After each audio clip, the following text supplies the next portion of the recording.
ทดสอบ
the Mekong region.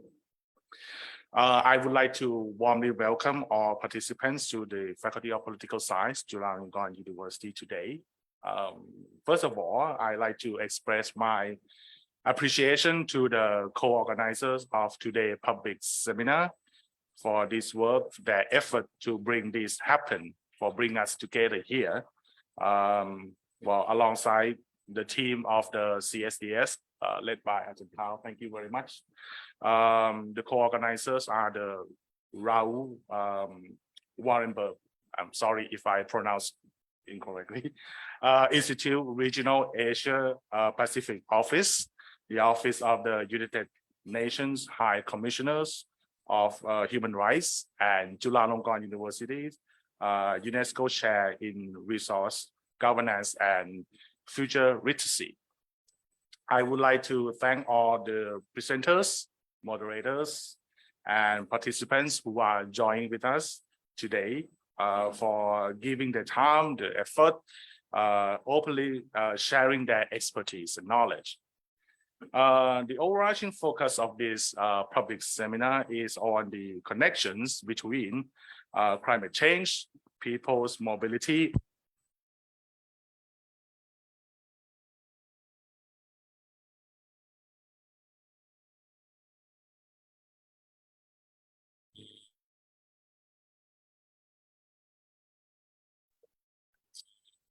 that are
ways for. I also hope that today's discussions can positively influence future policy research agendas and other forms of action. And finally, the Faculty of Political Science, Chulalongkorn University is very honored, very pleased to host this important event. And I would like to wish you all an engaging and meaningful discussions. Thank you very much. Thank you very much, Vice Dean Tanapan. So with that, I think our event is now open. I also really hope that we'll have a very engaging and interactive discussion today on this important topic. And so we'll begin without further ado with the first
ไม่ได้ยิน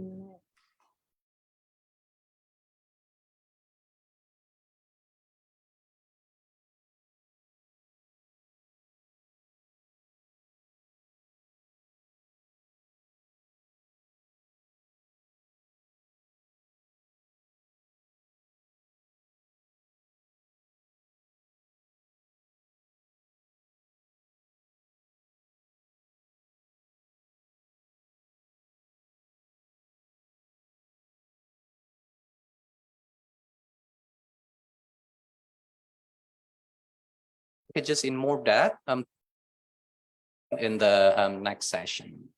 So for this session, we have two panelists, we have two speakers.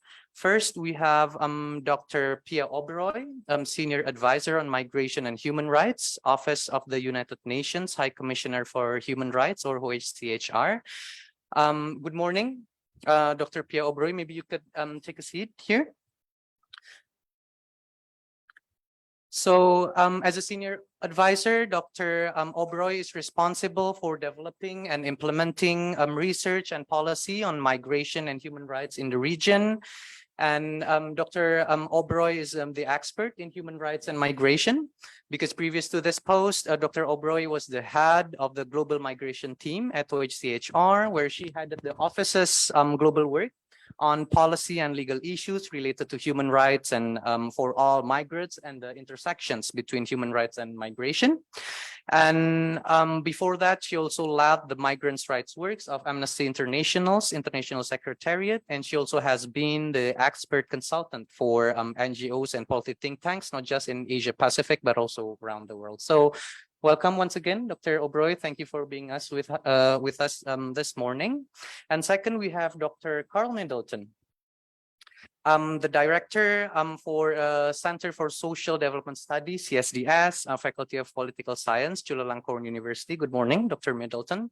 So in addition of being the director for CSDS, Dr. Middleton is also an assistant professor and the deputy director for the graduate studies in international development studies here in Chulalongkorn. And his research interests orientate and span around the politics and policy of the environment in Southeast Asia context, with particular focus on nature-society relations, political ecology of water and energy, human mobility, and environmental justice. And he also helped establish and currently coordinating the Chulalongkorn University UNESCO Chair on resource governance and futures literacy. Thanks for having us today. Thanks for being us here today. So next, we will have a brief presentation from both our speakers. I think first we will hear from Dr. Oberoi, who will share with us her perspective and her takes as well on the correlation between the slow onset climate change, human mobility, and human rights, as well as on how OHCHR is approaching this issue, particularly in the context of labor migration as well. So without further ado, Dr. Oberoi, the floor is yours. Okay, thank you very much, Danan. And it's a pleasure to be here today. I would really like to thank the Faculty of Political Science, to Carl from CSDS and your team, and to all of you that are both here in the room as well as joining us online. It really, as Carl said, is a pleasure to be in a room with people, but of course also to engage with our colleagues online. As Danan mentioned, I'm speaking from the perspective of the United Nations Office of the High Commissioner for Human Rights, where we have in our regional office based here in Bangkok, a program on migration and human rights across the Asia Pacific region. And I'll look at some of the relationships, some of the intersections between climate change, particularly slow onset climate change, human mobility, and human rights, really in the spirit of offering some initial thoughts to this discussion, and really looking forward to hearing as we go through the day, particularly on the on-the-ground perspectives that many of our researchers will bring to the conversation. I should start by saying that in In 2018, the Office of the High Commissioner for Human Rights, along with the Platform on Disaster Displacement, published a study that was presented to the Human Rights Council on slow onset migration, human rights, slow onset climate change, human rights and migration. Some of the thoughts that I'll be offering here today can also be found in that publication. So to start with, I wanted to address a little bit the relationship between climate change and human rights, just to set us up as we go forward in the day. Now, we know, of course, that climate change threatens the effective enjoyment of a range of human rights, including rights to life, to water and sanitation, food, health, housing, but also to self-determination, to culture, and the right to development. States have a human rights obligation to prevent the foreseeable adverse effects of climate change, and also to ensure that those who are affected by it, particularly those who are in vulnerable situations, have access to their rights, to effective remedies, to enable them to enjoy lives of human dignity. Particularly looking at the effects of slow onset events on human rights, they can, of course, negatively impact an array of internationally guaranteed human rights. In addition to what I just mentioned, we also need to think about the specific rights to participation and the rights to information, given also the longue durée of the impacts of slow onset climate change. I did want to mention that while the impacts of slow onset events are, of course, indiscriminate, those already in vulnerable situations, those that are structurally disadvantaged, that face discrimination and marginalization, are at the greatest risk of suffering human rights harms as a result of the adverse effects of these events and processes. But it's important, I think, at the onset, and I'll talk a little bit more about this later, to understand and realize, both in our research as well as in our practice, that sudden and slow onset events are not always categorically discrete, but they can interact and in combination or accumulation affect human situations, including, of course, human mobility. And this is something that I think we should kind of explore as we go further. Next, I wanted to talk about the relationship between climate change, with a focus on slow onset climate change, and human mobility. And to start with the understanding that there is no universal legal definition or agreed upon terminology that describes people who move in the context of climate change, in the same way that we have a legal definition for a refugee or a legal definition for a migrant worker. The UNFCCC context uses, for instance, the differentiation between migration, displacement, and planned relocation. But it also uses mobility as a kind of catch-all phrase for this movement. And I'd like to highlight, of course, that we're talking both about movement that is internal within a country, as well as movement that engages a cross-border element. And while from the human rights perspective, a person continues to have their human rights, even when they cross an international border, human rights attached to the person, not to the place that they're in. It is, of course, important because when one is a non-citizen, one has both a differentiation, slight differentiation in the rights to which they're entitled. But of course, also in a practical sense, it is much more difficult for a non-citizen to access rights. And you know, we can talk about how that works. So it's not just about the words that we use to describe a person.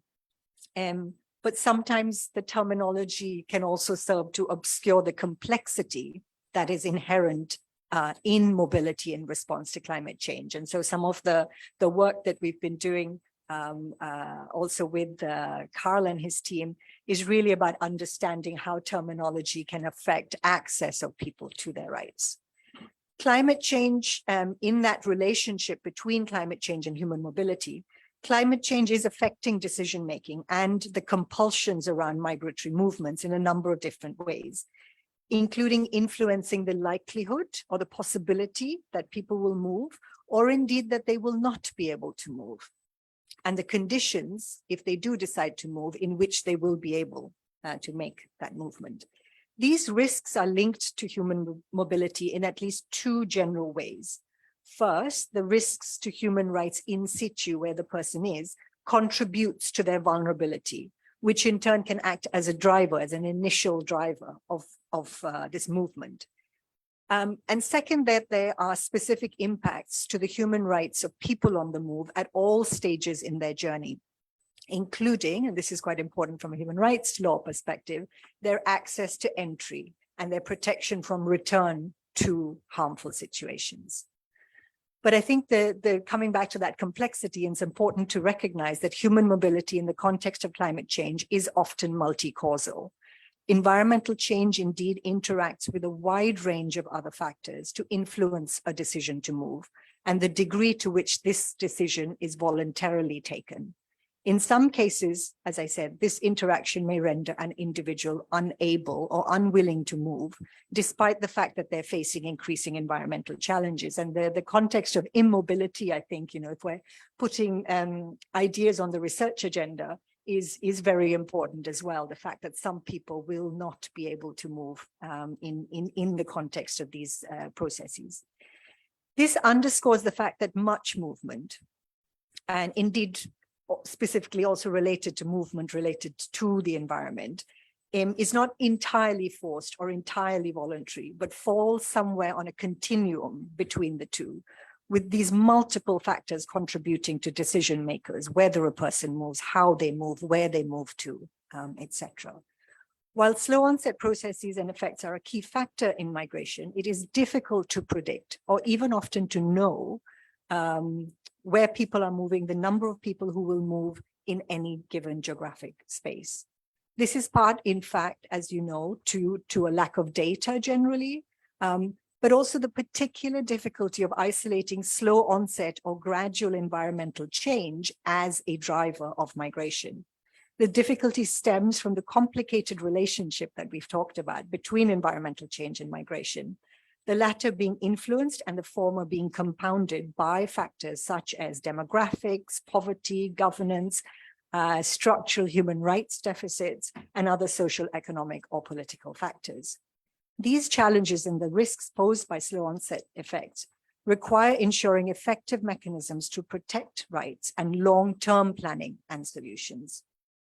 But we can learn some lessons in the context, in the midst of all this complexity, from past and existing patterns of movement of the groups or the individuals that we're studying or following. For example, we know that migration associated with environmental change most often happens internally. So most people will move internally as a result of these processes. And of course, most people that move will be, predicted to remain in their country.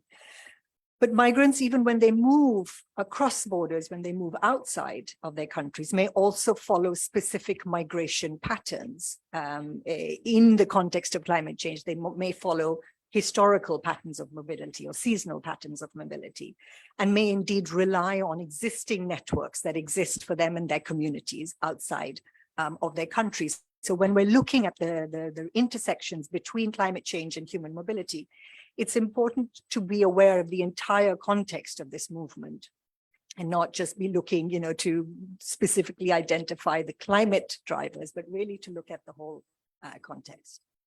I just wanted to then move on to how these linkages have been addressed by the international community, of course, with a focus on the migration elements of this. And turning first to the Global Compact for Migration, where its objective 2 on addressing drivers of migration contains a subheading which is specific to climate change and environmental degradation, which is an important kind of move forward. It calls for action to develop adaptation and resilience strategies to disasters and adverse effects of climate change that take into migration. It calls to integrate displacement considerations into disaster preparedness strategies, to address the vulnerabilities of persons affected by disasters and provide them with the necessary humanitarian assistance. It also calls to develop coherent approaches to address the challenges of migration and displacement. I did want to point out what I think might be something that going forward, the research community, the international community needs to kind of look a little bit into, because there's a binary that has been introduced into its objective 5 that may need further attention. So the objective 5 is related to enhancing availability and flexibility of pathways for regular migration, calling on states to develop and use practices such as humanitarian visas or temporary work permits for persons displaced by sudden onset disasters. And then separately calling for planned relocation or visa options for those crossing borders due to slow onset events. But as we know, repeated exposure to sudden onset events or their combination with gradual processes can in fact trigger migration and in turn turn cyclical temporary movement into migration that is more lasting or even permanent. And the vulnerability that attaches to persons that are affected by the interplay, if you will, between sudden and slow onset processes is not so easy to disaggregate. And so, for example, sea level rise will slowly erode land and coastal areas, but it may finally be an increase in storm surges that ultimately makes an area uninhabitable and causes people to move. But the vulnerability that lies behind, or the risk that lies behind, kind of comes from that longer process of sea level rise. So likewise, flooding may occur rapidly, but can result from shifts in rainfall patterns combined with rising temperatures over time. Or desertification is often associated with the loss of biodiversity and is also interrelated to drought and land degradation. So these interaction of events with each other, as well as with existing risks and vulnerabilities, may put people's human rights, their means of subsistence, their employment and livelihoods at risk, which in turn influences their ability to move or to stay in place. I think it's important to keep that in mind. I then wanted to move very quickly to the discourse on migration as an adaptation strategy, because of course that has come in both in the Global Compact for Migration, but most recently in COP27, where a decision was taken to initiate development of a framework for the global goal on adaptation. So there is some little, not very ambitious, but there's some movement in relation to adaptation. I think it's important to reflect a little bit on the concept of migration as adaptation. Now, in its objective 2, the Global Compact for Migration calls to develop adaptation and resilience strategies to both sudden onset and slow onset natural disasters, taking into account the potential implications on migration, and while recognizing that adaptation in the country of origin is a priority. As you know, adaptation solutions take many shapes and forms, and this is obviously, separate also to the discussion on mobility, depending on the unique context in which they're in. There is no one-size-fits-all solution. So, as you know, it can range from things like building flood defenses or setting up early warning systems for cyclones or switching to drought-resistant crops, redesigning communication systems, etc. But migration itself is increasingly being recognized as an adaptation strategy in the face of climate change, and with particular reference to slow onset environmental drivers, including to avoid potentially harmful human rights impacts. So in addition to the Global Compact for Migration, where it calls to use current migration channels to absorb environmental migration as a coping strategy, other global frameworks have also used the migration as adaptation framing, such as the Cancun Adaptation Framework and the Sendai Framework for Disaster Risk Reduction. And again, very, very quickly, and I'm sure you'll have more thoughts and expertise on this, but it's important to recognize the critiques of this framing. So there have been various viewpoints from those who bring up the concept of migration as adaptation to underline the agency of migrants and their capacity to proactively respond to hazards, to those indeed who reject the notion that migration is an acceptable adaptive response to climate change. For instance, in the context of the Pacific, where the concept of community is very much tied to the land, the idea that migration should be an acceptable solution is very much contested. Coming back to the recently concluded COP27, much has been made of the win on a loss and damage fund under the idea, the discourse that those who have least responsibility for climate change must not be left alone to bear its most serious impacts. And I would argue that this same logic must also be brought to bear on those who are moving preemptively or when faced with the actual loss and damage wrought by climate change. But it is important to recognize that the degree of choice and agency in migration decisions can seldom be confidently assessed. And we need to understand why and how people are making these decisions in order to understand whether we can praise or question the migration as adaptation strategy. The term adaptation suggests that individuals, households, and/or communities will succeed in mediating environmental risks through mobility.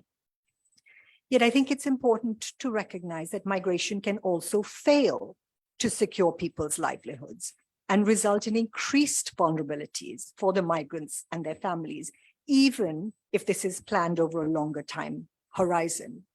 Such ineffective migration occurs where there are high levels of migration, so people are moving, taking advantage of these channels, but no corresponding increase in the human security of the people and the communities or in their access to rights. And there's also maybe increasing, but maybe not enough attention to the negative consequences of this kind of ineffective migration for non-financial, non-economic indicators, such as access to emotional well-being, to mental health, to the right to family life, and other factors that are difficult to measure through a purely economic lens.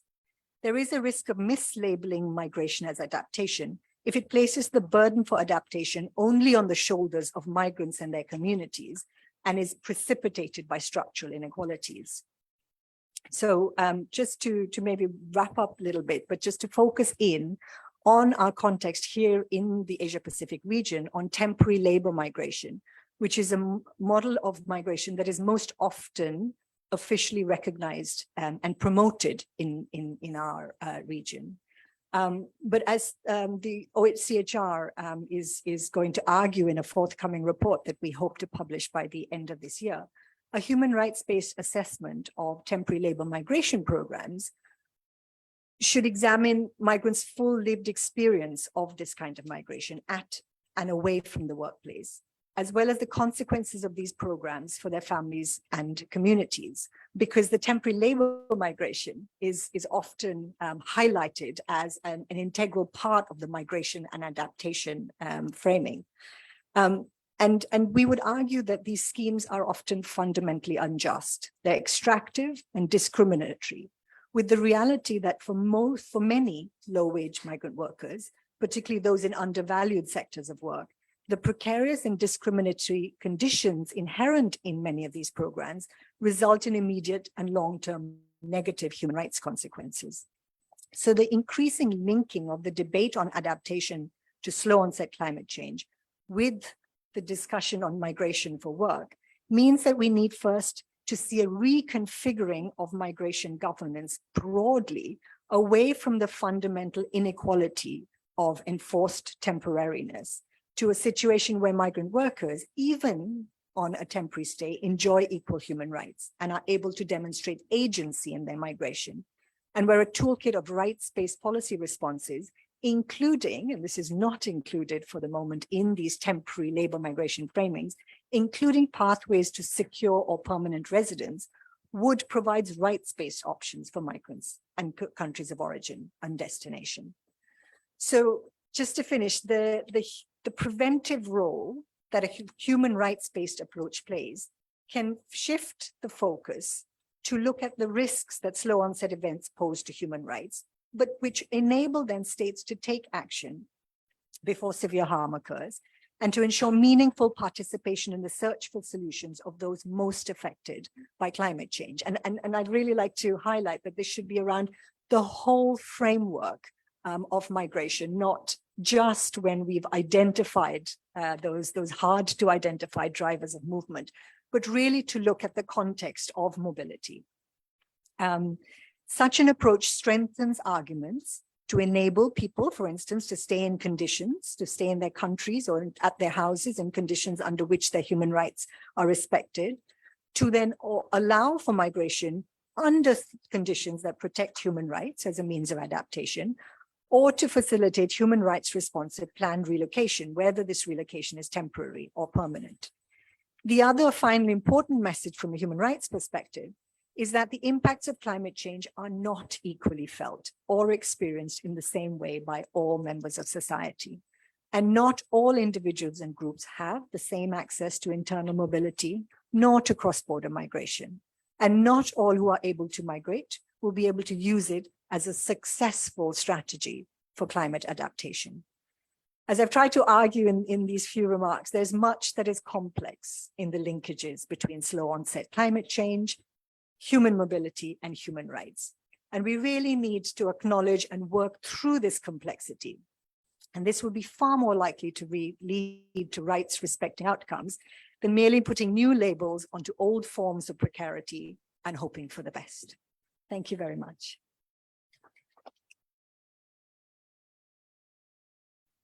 Thank you very much, Dr. Oberoi, for your insights, which is very interesting, I think, because especially when you brought our attention on the complexity of the interlinkages between the slow onset climate change, mobility, and human rights, and the tendency to obscure this complexity when we use different terminologies in it, because I think we're all aware that there's also still a lack of consensus in terms of terminologies, especially on this interlinkages between these three different issues. And it is very interesting to see how you use the loss and damage framework to better frame the migration as adaptation, because I think in terms of the mobility, it is inevitable that we always need to discuss on the agency of the migrants and then people on the move, which I think, because I think COP27 really sent a clear message and a clear hope as well, I think, in terms of the loss and damage mechanism, which hopefully could reflect as well maybe in the future on the when we see the migration as adaptation. So thank you very much once again for your insights. And next we will listen to Dr. Middleton, who will elaborate further on the political ecology dimension that could bridge and act as a framework as well to connect between the slow onset climate change, human mobility, and human rights. So Dr. Middleton, the floor is yours. Thank you very much, Danang, and thank you also, Pierre, for really helping set a really clear frame for our discussion today.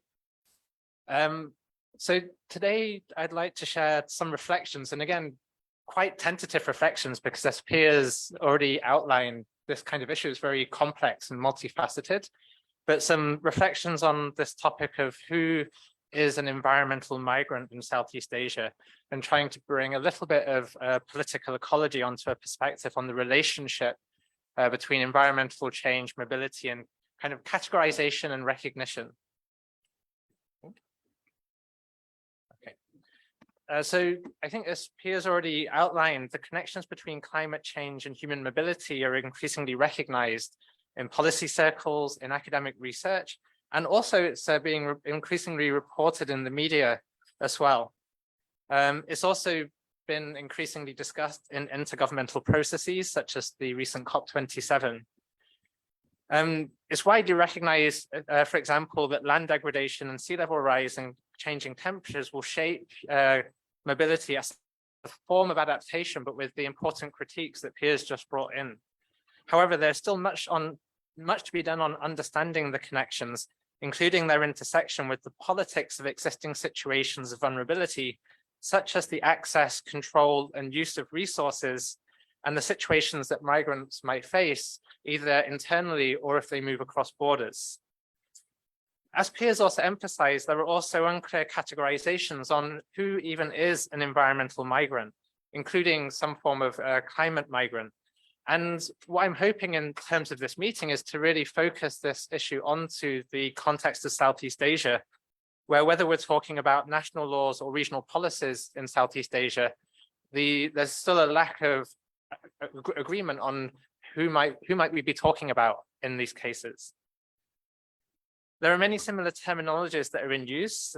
Just if you survey the literature a little, you'll find environmental, emergency forced or motivated migrants, environmentally induced migrants, pressured environmental migrants, temporary environmental migrants. And I think these are just the English language terms. If we were to ask a survey of this room of the different local languages or regional languages, I think the names would expand significantly more in terms of understanding who these people may be. As Piers emphasized, and I would want to also reiterate, terminology and categorization matters in terms of protecting human rights and reducing situations of vulnerability, whether it's via recognition in national legislation, recognition in regional and global agreements, and also importantly, in terms of accessing to different types of resources and funds that should be being made available to support people in these situations. While people affected by large disasters such as earthquakes, floods, and droughts are generally recognized under current national disaster preparedness laws, those who are experiencing slow onset environmental changes are less recognized. And some aspects of the climate change human mobility nexus are starting to receive more attention, but other aspects are not. And this is what I hope to pick up on in this current presentation. For example, the types of displacements that take place due to large hydropower dams, that are the kind of context that I think Pierre is talking about as they intersect with other types of slow onset environmental change. So in this presentation, I would like to share some analysis on how flooding and mobility connect in mainland Southeast Asia, and then connect it to the implication of climate change, but take a very broad understanding of the sources and consequences of flooding. A couple of years ago, I contributed to this co-edited volume with some other colleagues here at Chulla and around the region, I think some of whom are actually in the room today, which is good to see. That it was not specifically written towards the climate change debate, but what it did aim to do was to complicate the relationship between environmental change and human mobility in Southeast Asia. It begins by recognizing that there's a long history of living with floods in Southeast Asia and a long history of mobility. But then as we started to think this through, we started to note that, well, actually, there's many types of floods in Southeast Asia, some of which are seen as beneficial and some of which are seen as harmful, depending on the group, who's experiencing the floods. So floods include seasonal floodplain inundation, riverbank overflows, flash flooding, landslides and flash flooding in mountainous areas, and so on.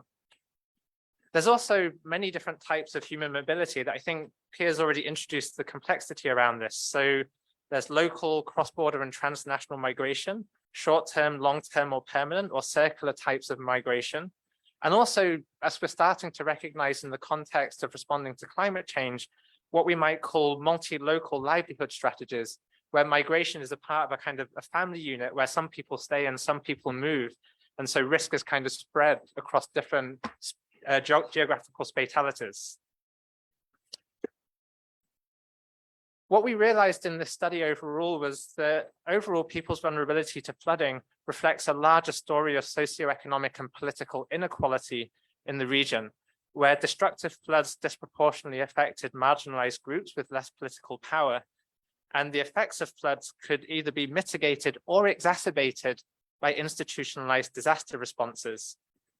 I think what we want to emphasize here is actually from a political ecology perspective, many events that are labeled natural disaster are only partly natural, but also very much the product of human decisions and human activities, whether we're looking at urbanization, deforestation, the modification of hydrological systems.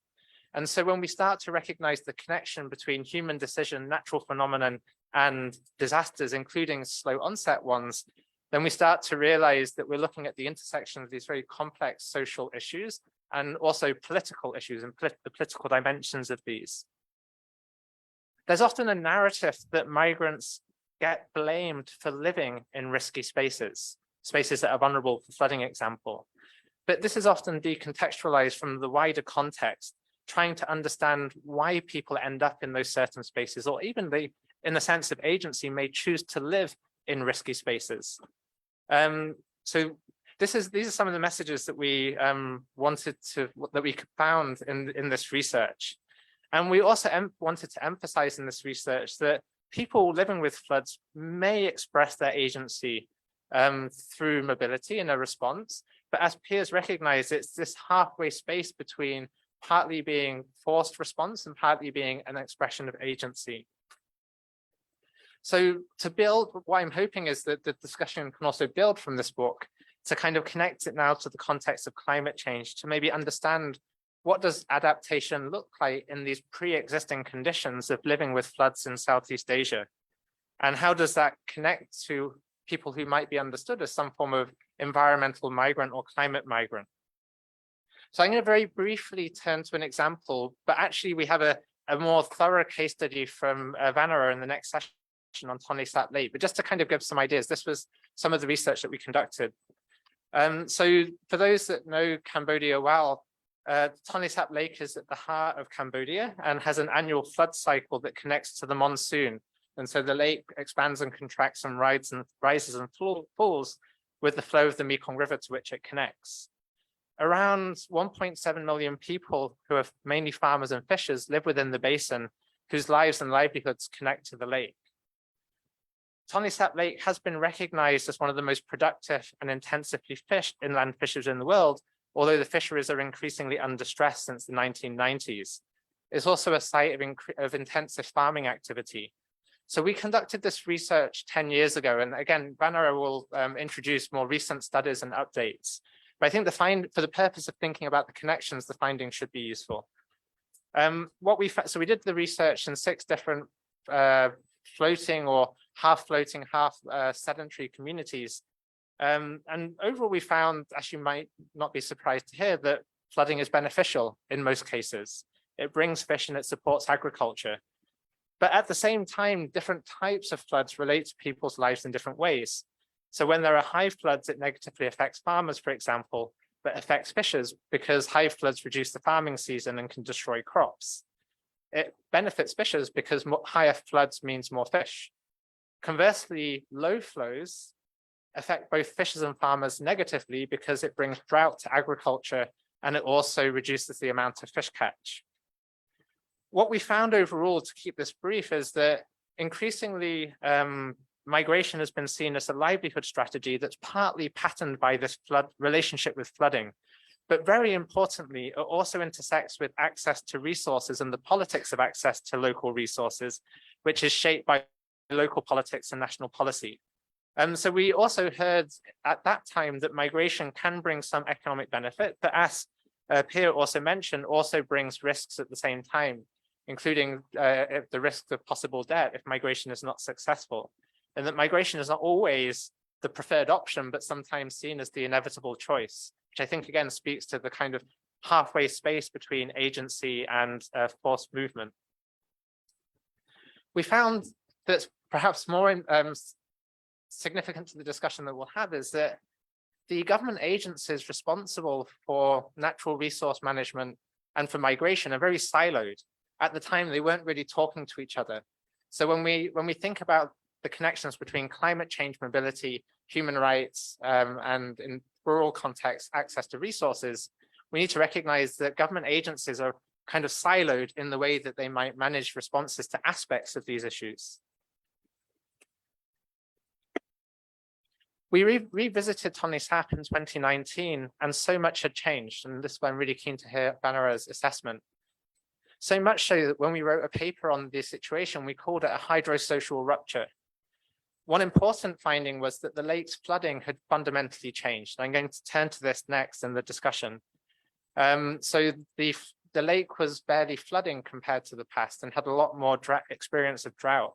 And this had affected the livelihoods of farming and fishing families very significantly. This then, so I'll wrap up this case study for now. And then what we also heard was that people were deciding to migrate either in response directly to this reduced livelihoods options around the lake now, but also partly due to a government strategy to start moving people away from the lake. So what I want to turn to now is what's the relationship between the changing hydrology with climate change or other changes, including dam regulation of the river? Because this has been a big debate in the region, like how is the Mekong changing? Is it because of climate change? Is it because of expanding extent of hydropower construction? So in the presentation so far, I've emphasized mobility's relationship with flooding as a form of environmental change that seems to connect to the adaptation narrative and climate change. However, the role of hydropower in transforming river hydrology is not only connected to this adaptation discussion, but it also connects to government energy planning processes for what's being termed as climate change mitigation. So in other words, hydropower projects have been stated as being a part of some form of solution to climate change, as they are claimed to reduce greenhouse gas emission. And so just to kind of shift the focus of the arena for a second, at COP26 and again at COP27, one of the debates that played out was whether large hydropower should be a strategy towards reducing greenhouse gas emissions. So organizations like the International Hydropower Association that represents the interest of industry issued statements that sustainable hydropower will play a vital role to achieve net zero emissions. And so they urged governments to urgently scale up investment. Civil society groups with an experience of the project's impacts on the ground issued a statement that said that hydropower should be excluded from UN climate finance mechanisms. They cited human rights and climate impacts from hydropower dams and argued that there are more just and sustainable solutions. So actually, this is a less recognized dimension of the connection between climate change, mobility, and human rights, that some of the solutions are actually creating new forms of displacement as well, or displacements that have existed already for a long time. But the actual numbers are not so clearly known. So a report published now 20 years ago called the World Commission on Dams estimated that at the time of the report's publication, 80 million people had been displaced to date, and up to 472 million globally had been affected living downstream. This is 20 years ago, and this is therefore before the acceleration of hydropower in Southeast Asia. Back to COP26, 4 UN special rapporteurs also issued a statement recognizing the human rights of people being affected by dams and other water infrastructure, and also urged for an approach that is more cognizant of human rights in these types of mitigation solutions that were being claimed. So just to set a global context, now back to this region. So in the interest of time, not going into detail, but this graph shows the rapid expansion of hydropower in the Mekong Basin alone since the 1990s. So there are currently 2 mainstream projects built in the lower basin and 12 in the upper basin in China, and 80 projects on tributaries. So in this region too, it's a common narrative to hear that hydropower is a contribution to climate mitigation. But there are many impacts of these projects on changing river hydrological conditions and ecosystems that affect riparian livelihoods. And so I want to then turn to these changes in the context of the discussion today that we're having on the connections between slow onset environmental change, mobility, and human rights. So the purpose of introducing this as an example is to try and reveal that the climate change and mobility dimension is very much connected to human decisions and infrastructure, as much as it's connected to the wider weather change patterns that might be the first idea that comes to mind.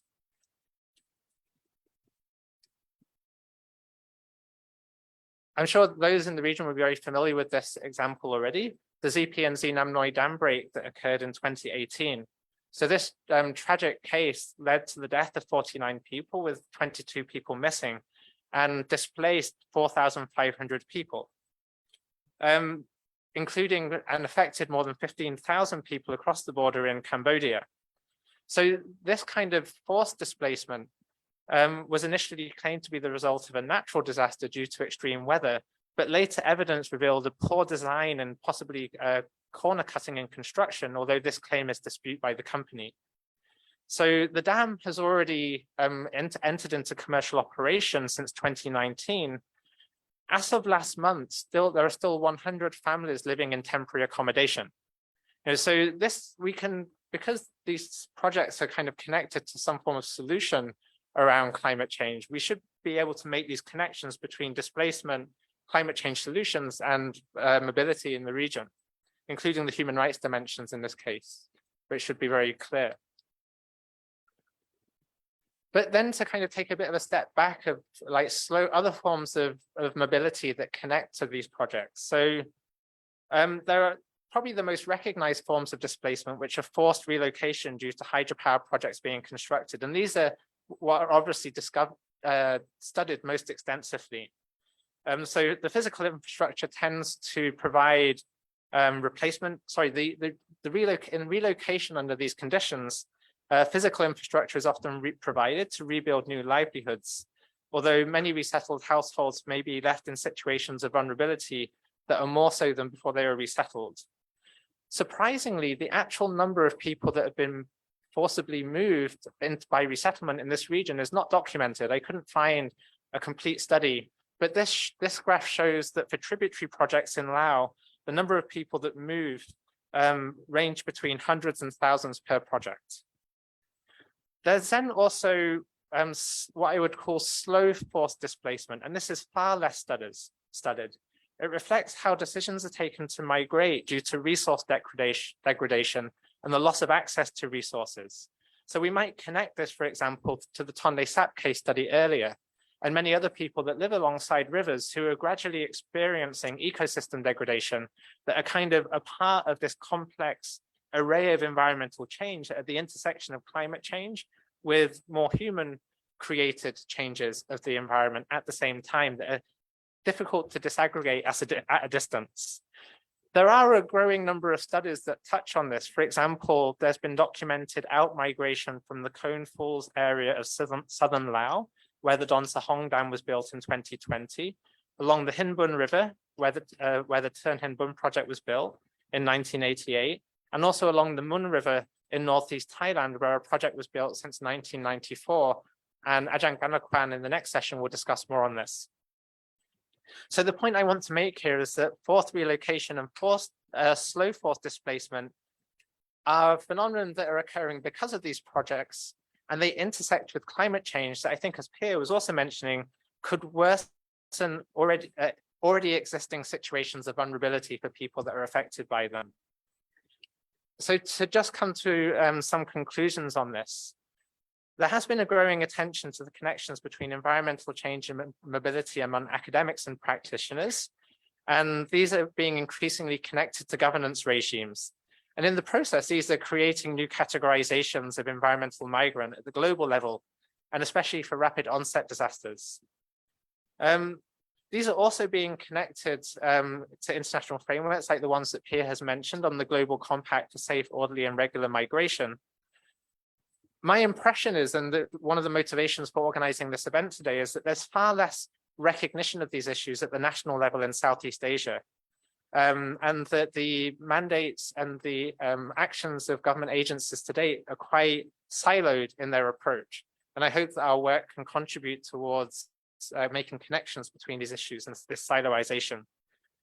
Through a political ecology lens, I've tried to draw attention to the wide range of relationships between mobility and environmental change, and how these relationships build on long existing relations, in the case of this presentation, between different types of flooding and mobility, for example, in relation to the Tonle Sap Lake, in relation to hydropower projects, and the slow forced displacements that are at a greater distance from these projects where these impacts intersect.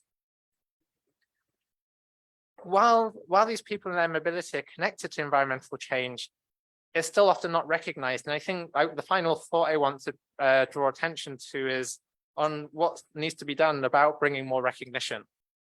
So recognition is an important aspect of protecting human rights in a range of different vulnerable situations that are being generated in the context of climate change. Recognition is also necessary for defining the duties of government agencies, including the allocation and availability of resources for protection and support. Recognition matters for the types of assessment tools that are being prepared to inform policy and planning. And recognition also matters in the context of undertaking academic studies and conceptualizations that informs the discourses that are giving context to understanding environmental change and climate migration. And finally, relating this back to COP27, recognition is important as resources become available in global climate adaptation funds. And as Pierre has also emphasized, these resources should be being made available to people who are being placed into situations of vulnerability beyond their control in support of responding in some way. So with that, I'd like to end the presentation. Thank you.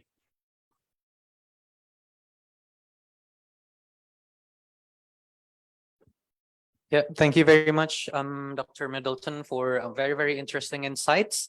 Especially that when you mention, hopefully we all in this room agree that there's nothing natural on disaster, that the climate change and disaster are all Anthropocene. And I think from a presentation, I just realized that all this time, the way we portray and see migration as an adaptation is from the perspective of our society as a sedentary society. Because I think from the anthropological perspective, it would be fair to say that sedentary way of life is quite new. I mean, if we trace back to all the human history, but then from your examples on the Tonle Sap, I think, yeah, I mean, we also need to include the perspective that initially human history, that we started as a nomadic, and mobility is inherited in our way of life. And the next one is on the siloed approach of the government in seeing this three different issues. And hopefully in the next sessions, we could have more in-depth discussion. Why is that these three issues is portrayed and handled in siloed approach, and how we as practitioners and researchers could contribute in this policy process so that the government could have more holistic approach in it. So I think thank you once again, Dr. Middleton. And I think in the interest of time, because we only have 15 minutes, I think I will now open the discussion and Q&A session. So I think I will open the floor if anyone from the participants, both who are here or maybe our online participants, have any questions or comments from the presentations from our both speakers, from Dr. Oberoi and Dr. Middleton.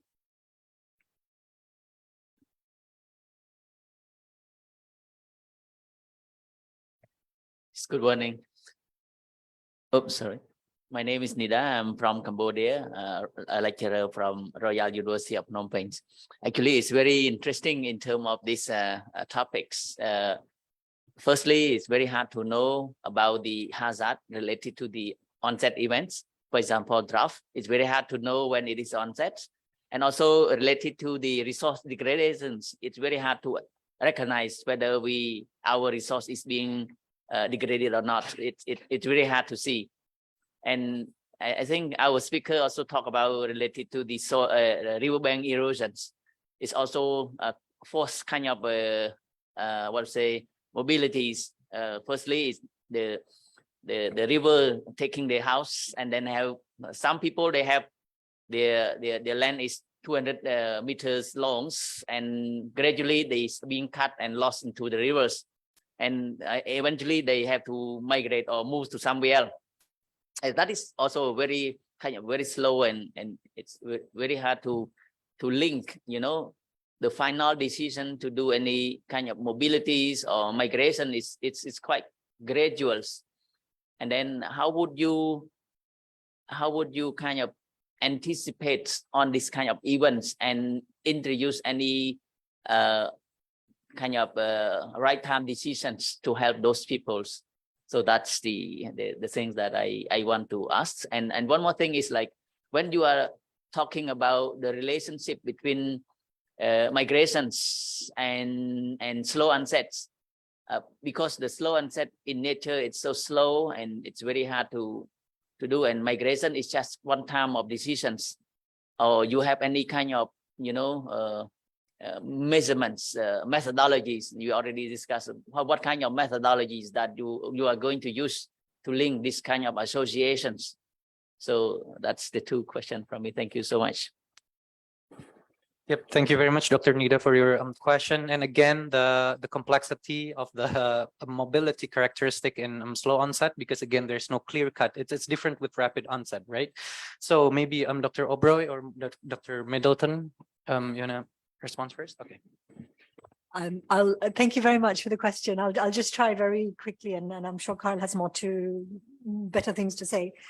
Just a couple of thoughts came to mind. I mean, first of all, I think the point that you make, and the point that Carl has made in his presentation, is really the need to go beyond the silos to future-proof all of the responsive strategies and mechanisms that we have, precisely because it's very hard to disaggregate what is the driver of movement. But it's not so hard to understand, the historical patterns of movement or the historical risk diversification strategies. And I think the important thing is that to recognize that it may not always be about migration. It may not be the migration actors that need to be in the room, but when you're having that conversation, that it has to be around what are the particular ways in which this slow onset process may play out, and to bring all of the relevant people around the table to enable that discussion to happen. And that's what I mean by future-proofing, because I think at the moment, what's happening, as Carl pointed out, is siloed discussions where you're only looking at it from the perspective of, well, we expect people to move, or we expect people to diversify their livelihoods in this way, but not really have that discussion. And the other thing that I just maybe to respond to the question about measurement is that I don't think that there is a good way of measuring. And I think this is one of the issues. There may not ever be a perfect way to measure. We've been doing some work in the Pacific talking to seasonal migrant workers around their decision to move and the extent to which climate played a role. And some of them will tell us very straightforwardly, well, a typhoon destroyed my house, and so I needed to earn money. For others, in terms of that slow onset, it's much harder. So I would actually be very interested to know what kind of measurement. But also, I think we need to understand that while data are very, very important, we don't need to necessarily quantify an issue statistically before we move to an understanding of the solutions. But I'd be very interested to know more about, how we are quantifying. Carl. Thanks very much, Kieran. Really good questions.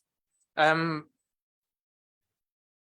in answer to the first question about different types, about riverbank erosion, I probably start by saying, well, there's lots of different types of erosion.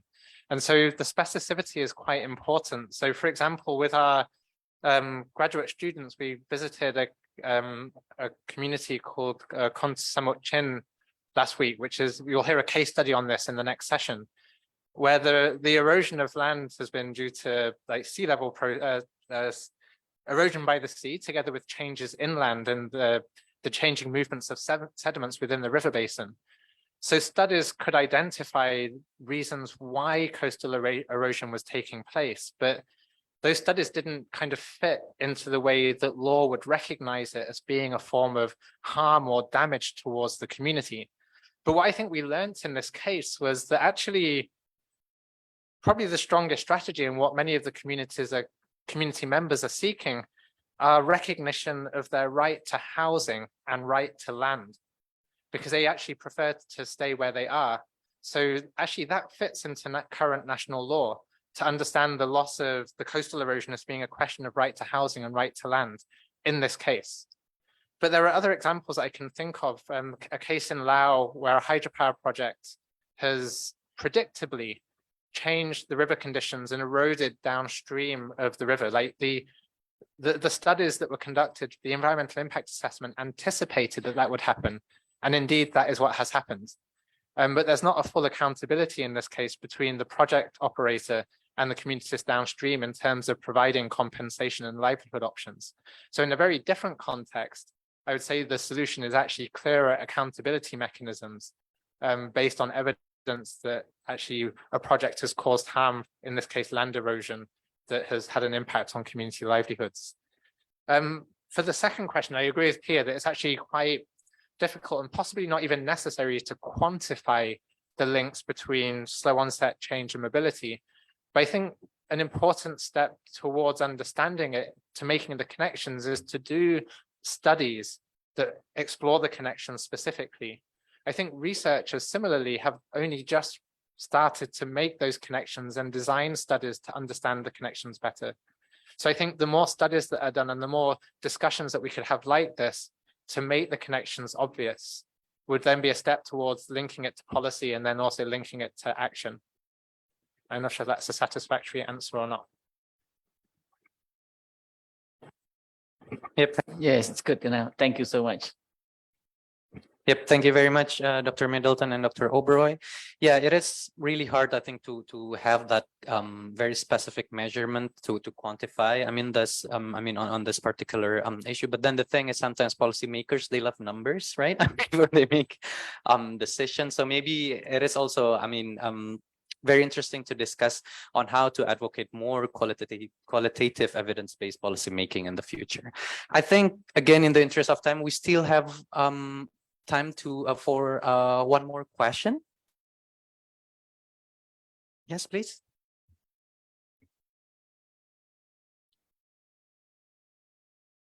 Yeah, maybe.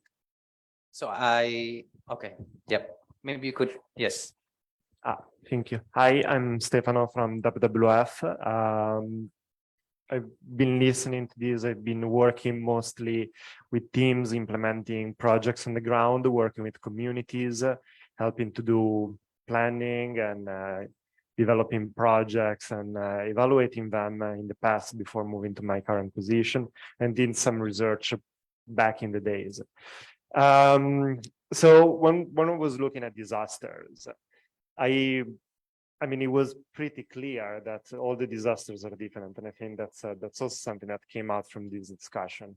However, I wonder whether to move forward, we need a different categorization, because within the slow onset and the sudden disasters and climate change itself, which is an encompassing term for a lot of different things that are happening, I mean, it's quite complicated for practitioners like me to really get into the nitty-gritty, but also like to frame our thinking when we do all the planning.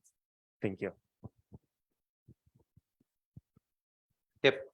Thank you, Stefano, for sharing your insights. Maybe for that one, Dr. Middleton or Dr. Oberoi, any response? No, thank you very much for that. I mean, I think that it's hard to argue with this idea that and I speak as a practitioner from the side of migration and human rights, rather than somebody that comes at this issue from looking at climate change. But as I mentioned, for instance, the distinction that was made in the Global Compact for Migration was made for political purposes. So the idea that certain kinds of movement deserve a protection akin to refugee protection, while other kinds of movement, because they're occasioned by slow onset, need to be looked at in the context of regular or normal mobility patterns. That was a political decision that was made, in the sense that precisely if you are trying to understand how this mobility happens in the context of climate change generally, you will understand that it's very hard to disaggregate. And in fact, the vulnerability, the risk that a person faces in the context of this movement can't necessarily be kind of, aggregated back to, was it a slow onset or a sudden onset and disaster that prompted that movement? I mean, I think that, maybe we're just coming back to the same conclusion, but I think the more that the discussion is raised, and from the point of view of the various constituencies, such as yourselves and from WWF, from other various constituencies that come to maybe critique the usefulness of the current divisions to disrupt a little bit maybe some of the accepted narratives, because again, as I said, I mean, as we're all aware of, policy is being made not just in relation to the scientific, kind of nature of the phenomenon that we're seeing, but as a result of socio-political processes. So I mean, it's not, again, not a great answer, but that's what I have. Maybe better than what I can muster, I think. I think I essentially agree with what Pia just said. I'd also come back to something you'd mentioned at the end that I feel is quite important from a justice perspective, that many people that are moving because of some form of contribution of climate change causing damage in their previous context are being labeled as economic migrants. And that to me seems an abrogation of responsibility about recognizing the contribution that climate change damage may have made to the decision to have to move in the first place. So to go back then, I think to the same conclusion that there probably is a need to have some form of language that will fit into law. But probably then it needs to be embedded within a wider and more nuanced language that discusses these issues and makes connections between climate change caused damage and people's movement or inability to move. And then I also agree that in the cases of slow onset change, it's different. It's actually not possible, I think, to give a percentage of this person has decided to move 10% because of climate change and 90% because of some other reason.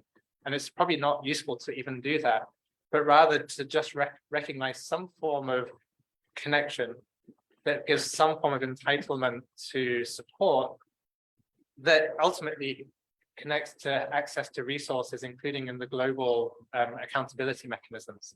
So I think those connections have to be consolidated and made, but then we still have to engage with that complexity. So the language has to become more nuanced, but also more mainstream to make that discussion common, I think. Thank you very much, Dr. Middleton and Dr. Oberoi. Again, I think language clarity and terminologist clarity, categorization is very important. I mean, just to make sure that, I mean, we speak the same language, that we're on the same page. I think we could still have one more question. Yes, please. Actually, it's not concerned, but it's change because Could you? again, it is not a question, but it a quite of exchange and recommendation because I used to work with the climate change and migration on the floods in Luang Prabang and Sawanakhet with Chulalongkorn with Ajahn Orapan in 2017. And now I also work with the resettlement with hydropower in Nam U, Hue Lo. But the key point that I would like to share with you, we are talking in different dimensions about the climate change, slow onset, mobility, and migrants.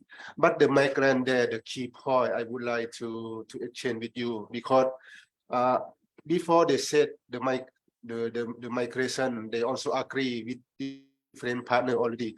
But the one thing that I found out that how when they move them from origin to the new place, that means they lost so many aspects.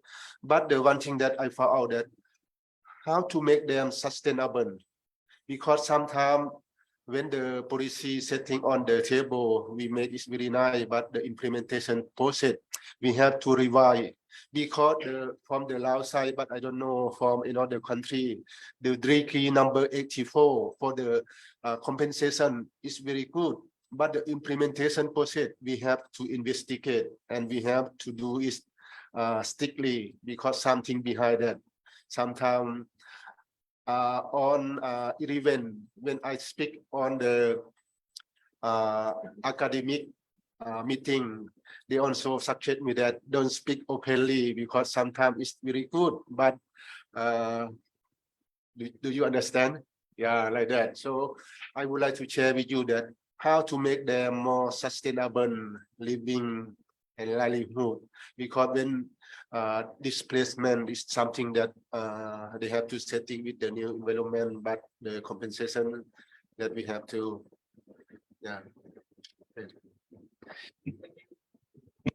Yep. Thank you very much for sharing your experience and insights as well, especially in the gap between the policy at the policy level and then at the implementation level.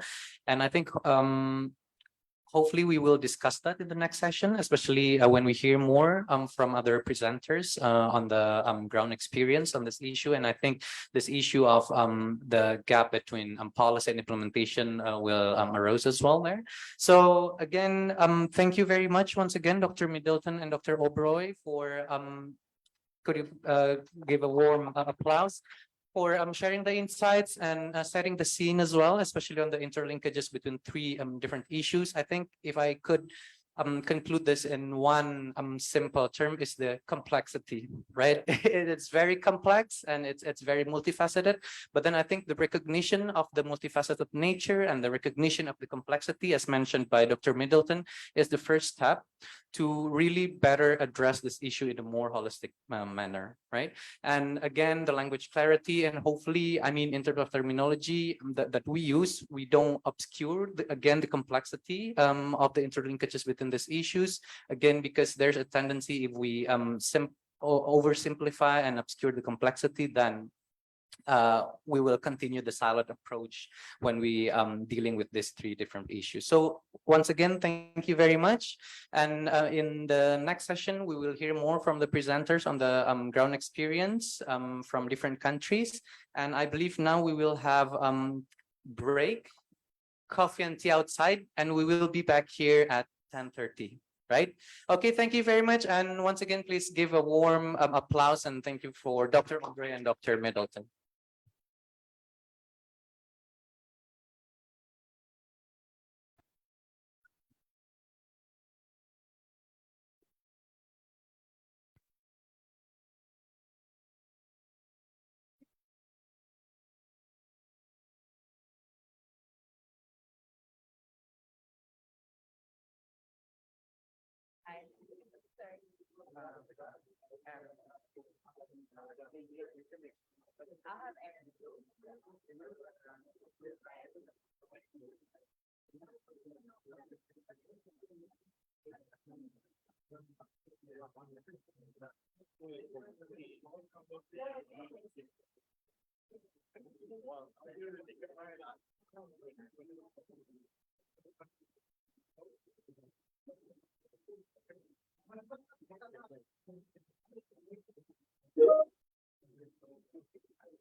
Yes.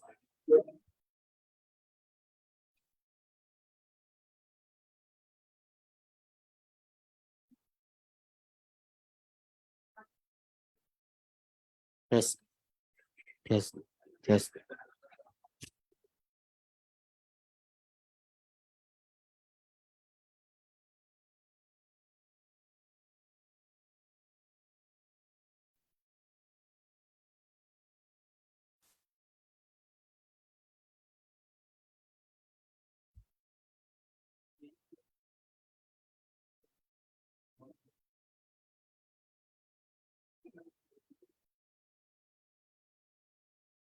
Yes. Yes. Yes. Yes.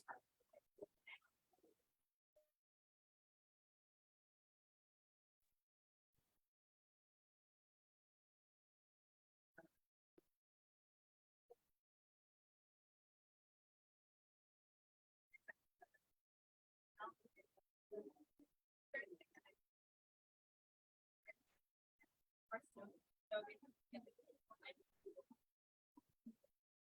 4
เทส1 2 3 4 อาจารย์ขอเทสหน่อยได้ไหมคะ เสียงชัดไหมคะ ได้ครับอาจารย์ครับ อาจารย์ขอแชร์ PowerPoint ด้วยได้ไหมคะเผื่อทดสอบก่อน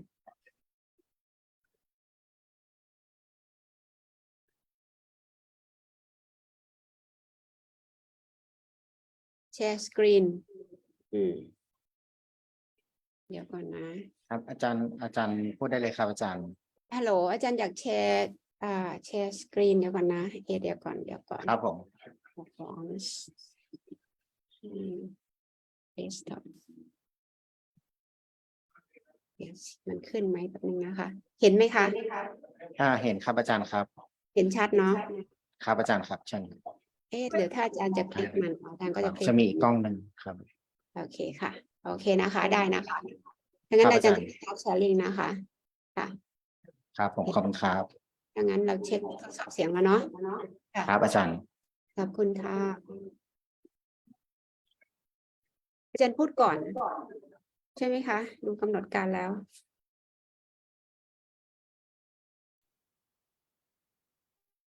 เดี๋ยวอาจารย์รอทางผู้ดำเนินรายการนะครับ อาจารย์ครับ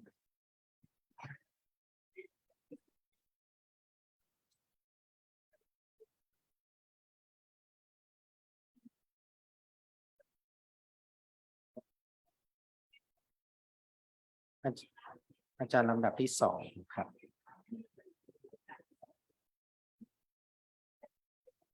ดับที่2ใช่ไหมคะ ใช่ครับอาจารย์ครับ โอเคดีมากค่ะ ค่ะ มีทั้งหมดมีกี่คนนะอาจารย์ไม่ได้เปิดหน้าจอ schedule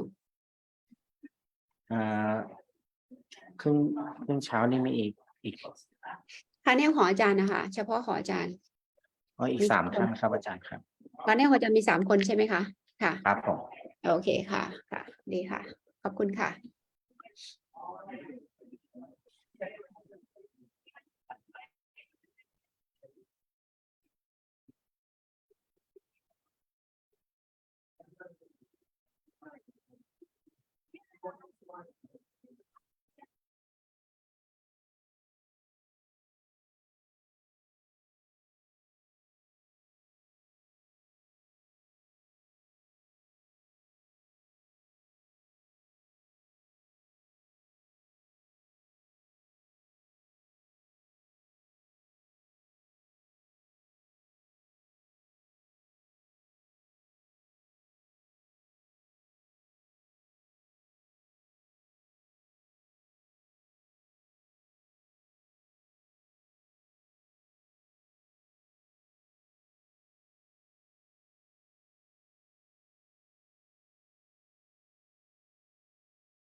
สั้นเดียวอาจารย์จะเอาไปหายคอยนับกันอันที่1ที่2ห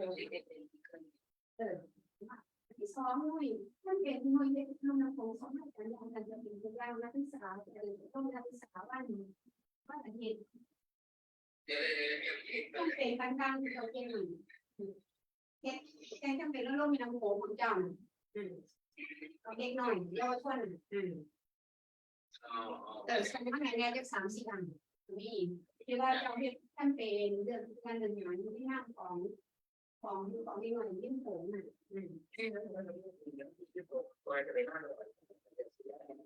แต่ว่ามันว่าท่านที่ละที่สิบเบาเพราะว่าท่านรู้ที่สิบเบาท่านที่สุดใดนอนซึ่งไปแล้ว วันอาทิตย์โอ้วันท่านโยน26ส่งมาให้เบิ่งแหน่ มันจะได้ภาพเพิ่มหมายถึงว่าความเป็นปัจจุบันพอเราจะเห็นทุกเรื่องอันเรื่องขยะในแม่น้ำโขงเนี่ยวันที่26นิดหน่อยเสนอนอนดอนก็จะไปเล่าเรื่อง คือเอาอัน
ไม่ได้ยินเสียงเลยค่ะ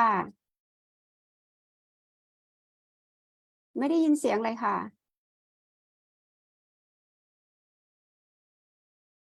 Okay. Good morning, everyone. And those of you who are joining us online, my name is Pyeongmyak Tu, and I'm a researcher in the Asian Research Center for Migration here at Chulalongkorn University. We have session 2, which is looking at grounded experience of slow onset environmental change and mobility. We have 5 presenters, so I'm really gonna try to stick to time because this is a session that will hold everyone from having lunch. And the first speaker is Dayun Kim, who is a research associate at the Stockholm Environment Institute. And I believe she's joining us in person. So let me just quickly introduce Dayun. So Dayun is working in SEI Asia's Gender, Environment and Development Cluster in its work on climate migration and mobility, women, environmental, human rights defenders, and equity in climate diplomacy. So I'll pass it to Dayun.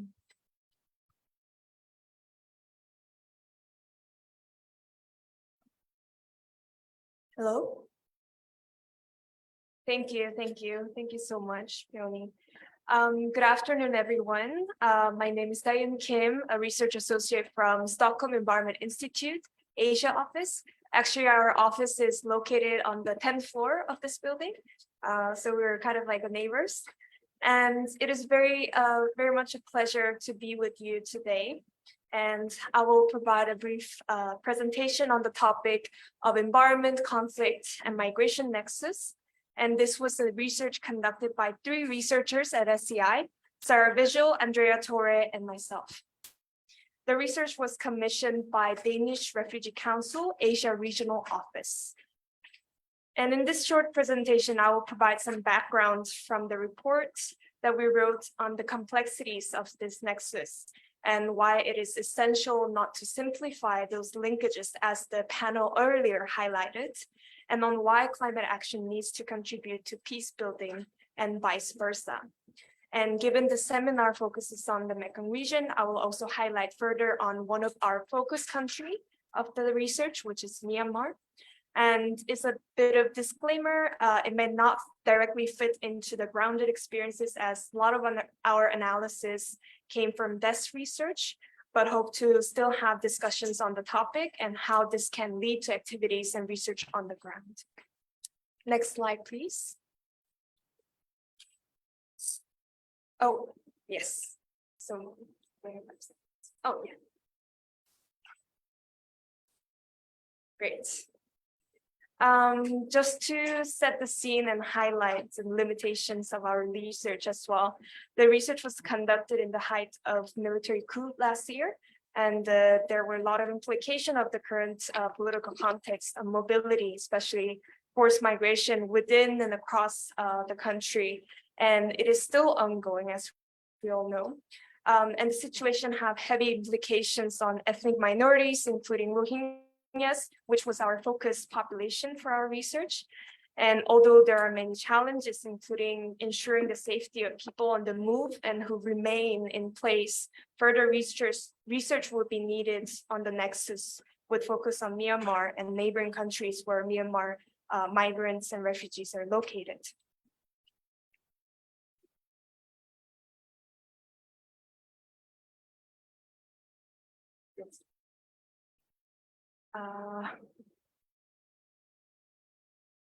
Okay, great, thank you.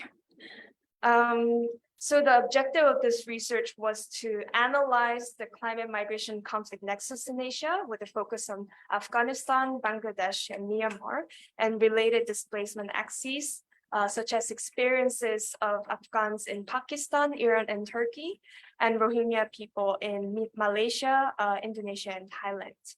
And we also tried to focus on the intersectionality of climate change and conflict dynamics in these conflict-affected contexts in the region.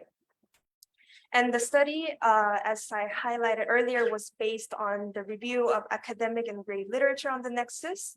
And the review was supplemented by the policy analysis on the regional and national level. And we also conducted some key informant interviews with the Danish Refugee Council staff at the country, regional, and headquarter levels.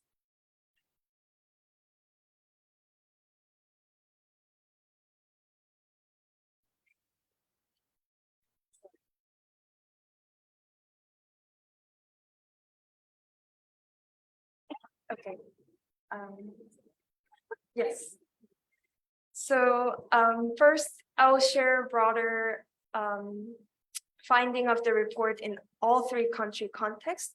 And of course, Afghanistan, Myanmar, and Bangladesh have different geographies, histories, and social political makeups. But in all three countries, conflict dynamics are embedded in the structures of social discrimination, which often result in violence against minorities. And poverty is also widespread in all three countries, and lack of institutional and state support to tackle the entrenched social inequalities make population particularly vulnerable to climate change. And we all understand, as earlier panel also highlighted, that the climate environmental changes are having both direct and indirect impacts on human mobilities, despite the fact that it is impossible to isolate the other factors such as socio-political, economic, and demographic motives that together shape migration. And while it is clear that marginalized groups are more exposed to climate impacts, the causal relation between climate change related human insecurity and violent conflict is less clear and has been heavily contested. But we know that violent conflict is a powerful driver of vulnerability to climate change. And Asia region is most disaster-prone region in the world, not only due to its geographic exposure to climate risk, but also due to underlying socio-political vulnerabilities, such as a deep dependence on natural resource-based livelihoods. Asia is also a continent with the highest conflict rate per country. And as previous panel highlighted, disasters are not natural, but shaped by pre-existing social, political, and economic contexts that where hazards are turned into disasters. So conflicts therefore develop around the environmental and climate issues, not as a result of them. And when we zoom down into these countries, we can indeed see how the climate change and environmental degradations are increasingly intertwined with the political economic drivers of migration and displacement. And in all these countries, slow onset events such as droughts and sea level rise have been threatening livelihoods, especially in agriculture, further contributing to internal and international migration. And impacts have been more severe where ethnic minority and marginalized groups reside, where climate resilient structures are absent. And various development projects, and this was also highlighted by Dr. Middleton, without respecting the local people's needs and the environmental context, can also lead to increased vulnerabilities and displacement, especially for people who do not have secure access and control over land and resources. And also to highlight that intersecting social identities such as gender, age, ethnicity, class, and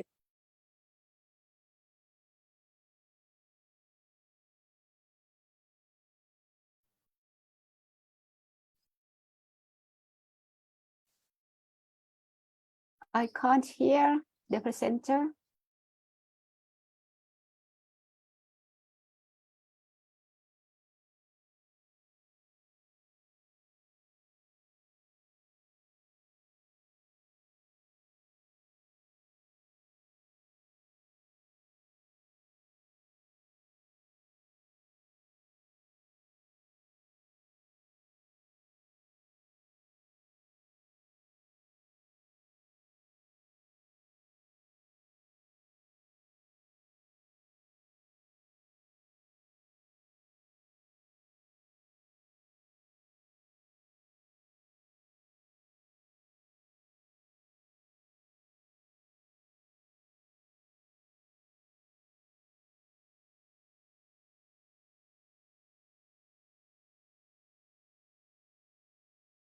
policies can also dynamics.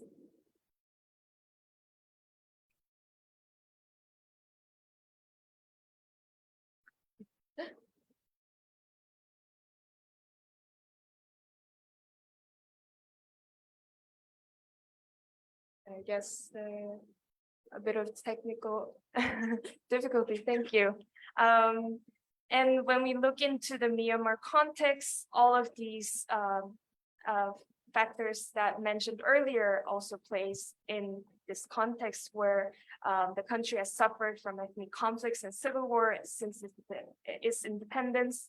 And Rohingyas and other ethnic minorities face lack of recognition and legal status, which deprive them from freedom of movement, access to education, and other basic human rights. And conflict dynamics are triggered by development projects as they related to the access and control over key natural resources, leading to environmental impact. And most conflict dynamics in Myanmar has been politically and ethnically driven, but these traditional conflict drivers are increasingly intertwined with climate environmental factors. And slow onset events such as droughts and sea level rise are of concern with impacts on human mobility in Myanmar, given that the livelihoods are deeply entrenched, deeply connected to the quality of natural resources.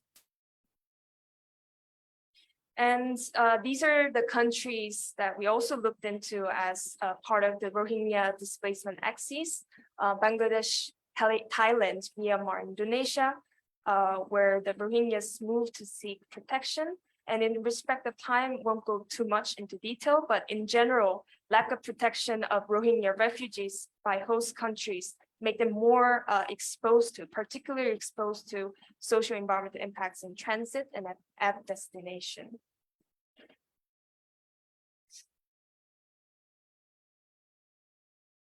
And now we can talk more about the gist of our research, where how the climate intervention are linked to peace building. When we see the conflict-affected countries, they are highly vulnerable to climate impacts, but climate adaptation and mitigation projects are usually excluded from peace building, and they receive the least investment in the climate adaptation mitigation projects. And if peace building is to contribute to security and sustainable development, it must take climate impacts into account. And these interventions must be based on human rights focused, gender transformative, and intersectional approaches that aim to enhance social environmental justice. And climate change can accentuate conflict and challenge peace building and sustainable development. Climate action needs to foster peace as vice versa.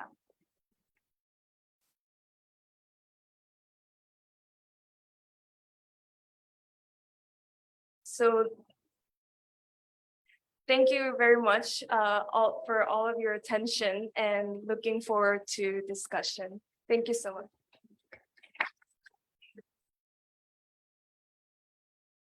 Great, thank you, Dayun, for highlighting one of the many complexities that was also highlighted in panel 1.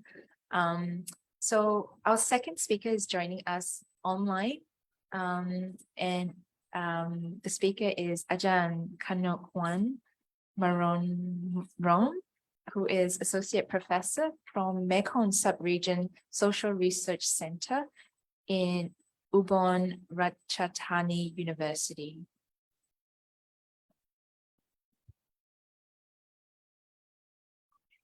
Hi, Ajahn, yes. good morning. Good morning, everyone, both who are on site and online. Can anyone hear my voice clear? Hi. Can anyone, anyone just let me know? Okay, okay. Thank you so much, the organizer, Chulalongkorn Universities, and the moderator. I would like to give ground experience, hands-on experience on floodings in my province, Ubon Ratchathani province in the northeastern of Thailand. Okay, I would talk on 5 topics. The first one, environment and social context of the province. The second topic on floods and the Ubon Ratchathani city development, and the recurrent floods on the river and the life of the people, and solutions on slow onset change in the Moon River, and conclusion.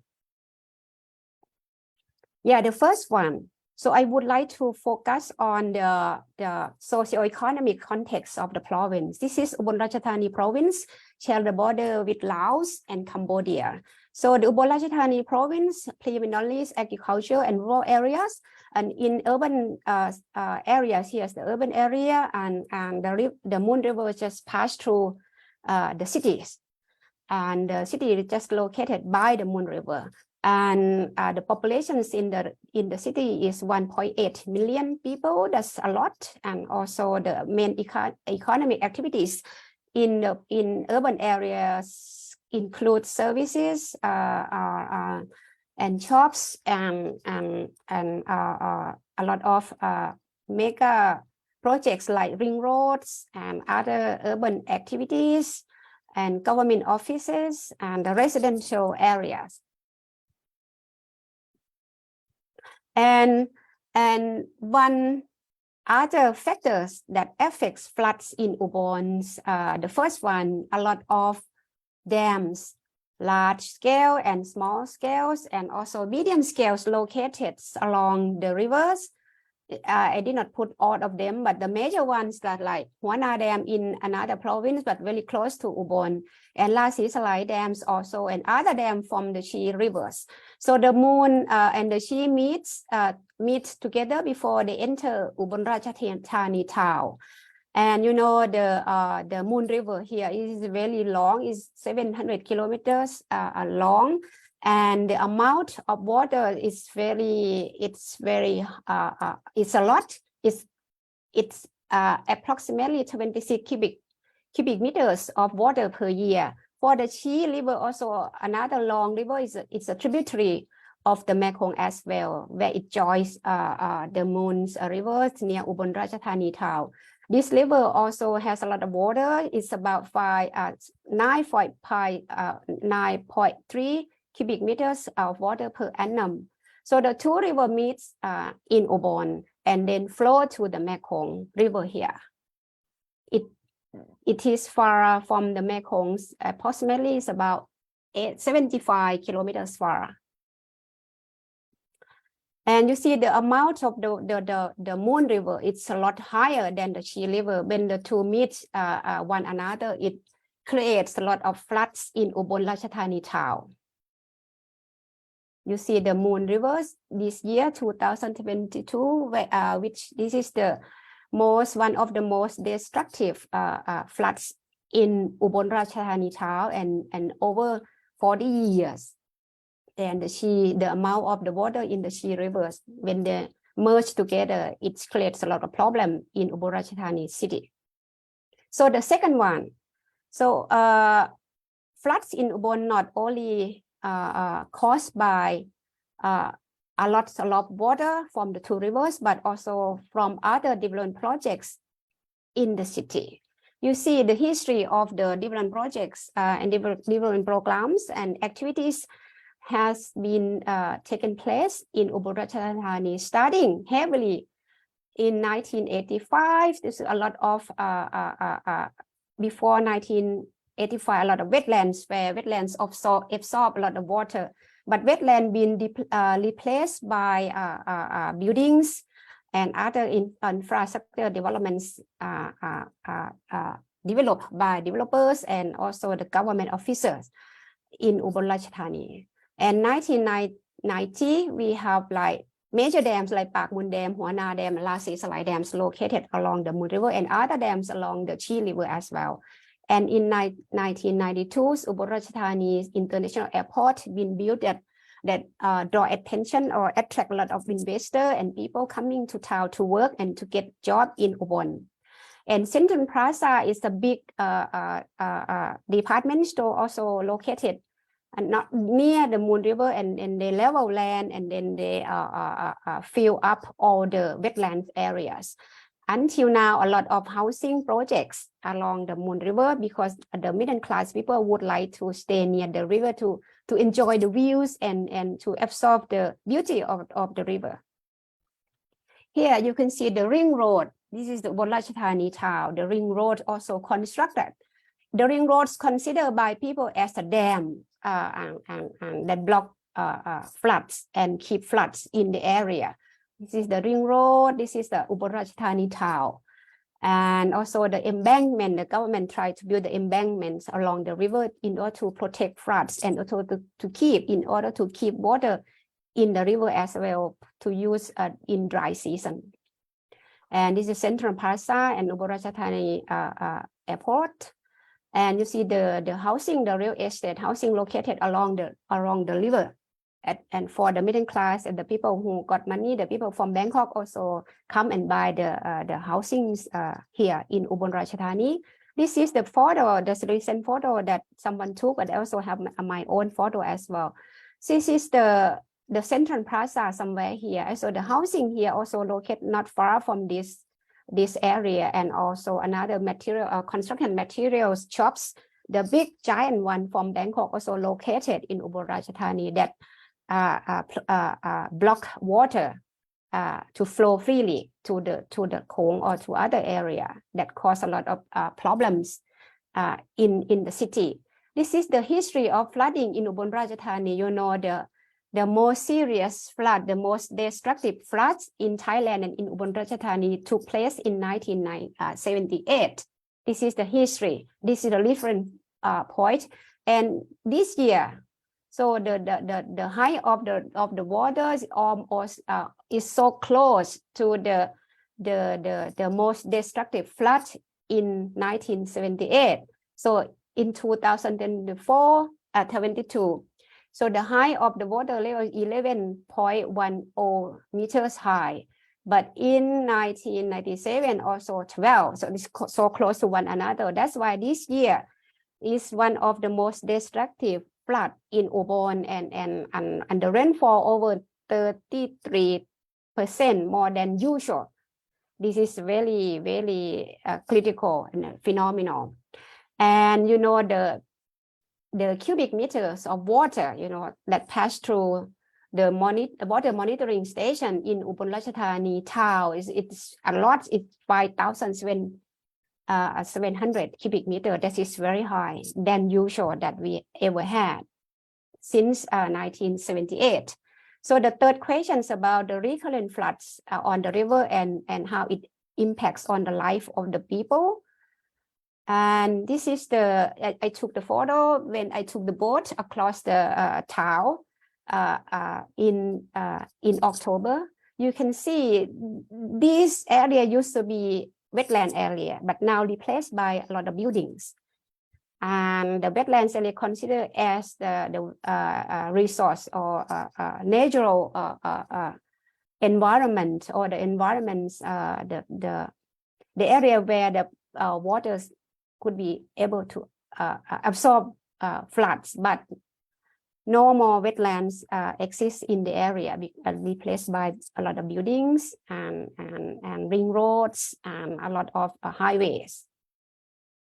And you know, the collapse of the embankment because of the heavy floods and the flow, the overflow of the rain of the river this year. You can see from another angle, and people estimated that the economic loss due to flood approximately is around or more than 10,000 million baht this year.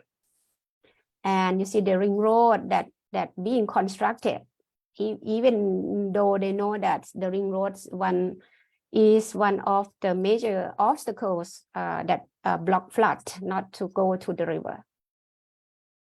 And for the people who affected by floods this year, so I would like to focus on the decision. And some people been forced to be relocated because they do not want to leave their home. They feel that someone would come and steal their belongings. because they said if I have a higher the second floor or the third floor of the house, I would be safe, I would be fine. But the government came to talk with them that this is very dangerous. You need to leave the house immediately, because if you stay here, you could not be able to access to facilities provided by the government or any other organizations, including my university as well, who offer the help for the flood affected people. The government helped them to move and decide where to be really located, like temple, school, government hall, or the road. Some people who got a better income, who got better economic status, they prefer to rent a house far from the flooding area. But for the poor, they couldn't be able to pay for the rent. They just decided by themselves to stay on the road near their house and near the river, where it is overflow. And many people would like to stay close to one another because they are from the same communities. They did not want to stay close to the stranger who come from different communities. For the people who volunteer themselves to relocate, of course, the poor as well, the better income family as well, they got different choices. For the poor, mainly they stay on the road because with the very temporary shelters, the roof, the zinc roof, and a plastic wall. And some people can stay with relatives, maybe in Ubon or in other districts or in other province, even in Bangkok. And I had a chance to interview some of them when I volunteered myself to clean the house of the flood affected people. They said, "This is my home. I don't want to go. I have a job here. I don't want to move permanently from this area. Even I know that the floods come almost every year. There is a lot of expensive land over there. I don't have enough money. And I can say here on the boat that the government just like give us boats, and then we can stay on boats when we get flooded.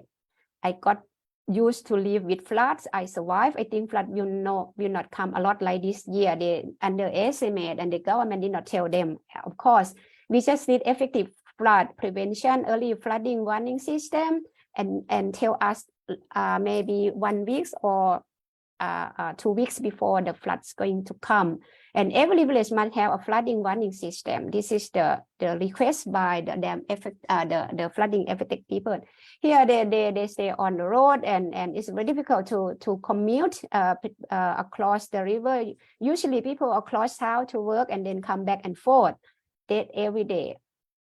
So I had a chance to talk with this lady and clean their houses.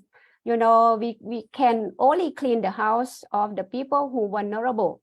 For example, handicap, mental health problem, poor widow, elderly, lowest income, and bedridden, and also the house with no labor. So we couldn't be able to help all of them, all of the vulnerable people. Even the government did not have that. Yeah, okay, I try to skip this. This is the photo that we clean the house with them. And the solution. So during flooding, not enough budget, lack of coordination among agencies, not enough relief fund, lack of post-flood cleaning and hygienic plan for the peoples over there, and no long-term solution have been brought.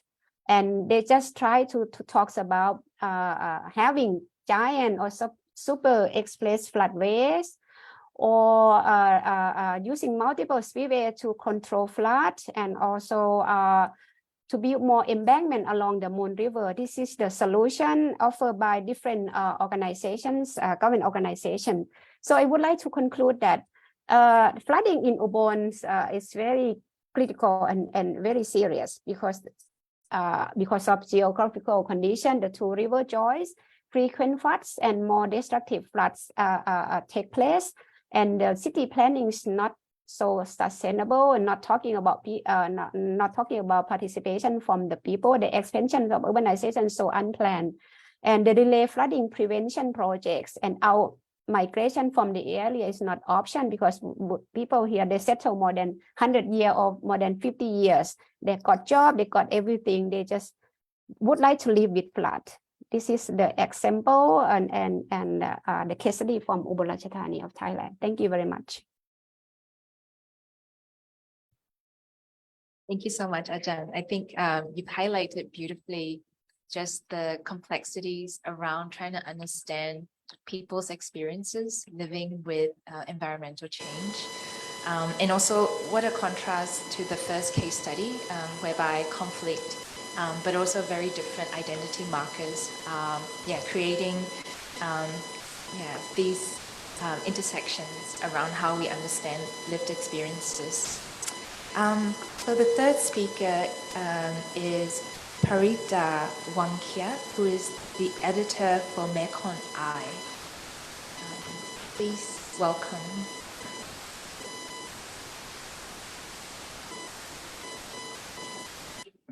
Yes.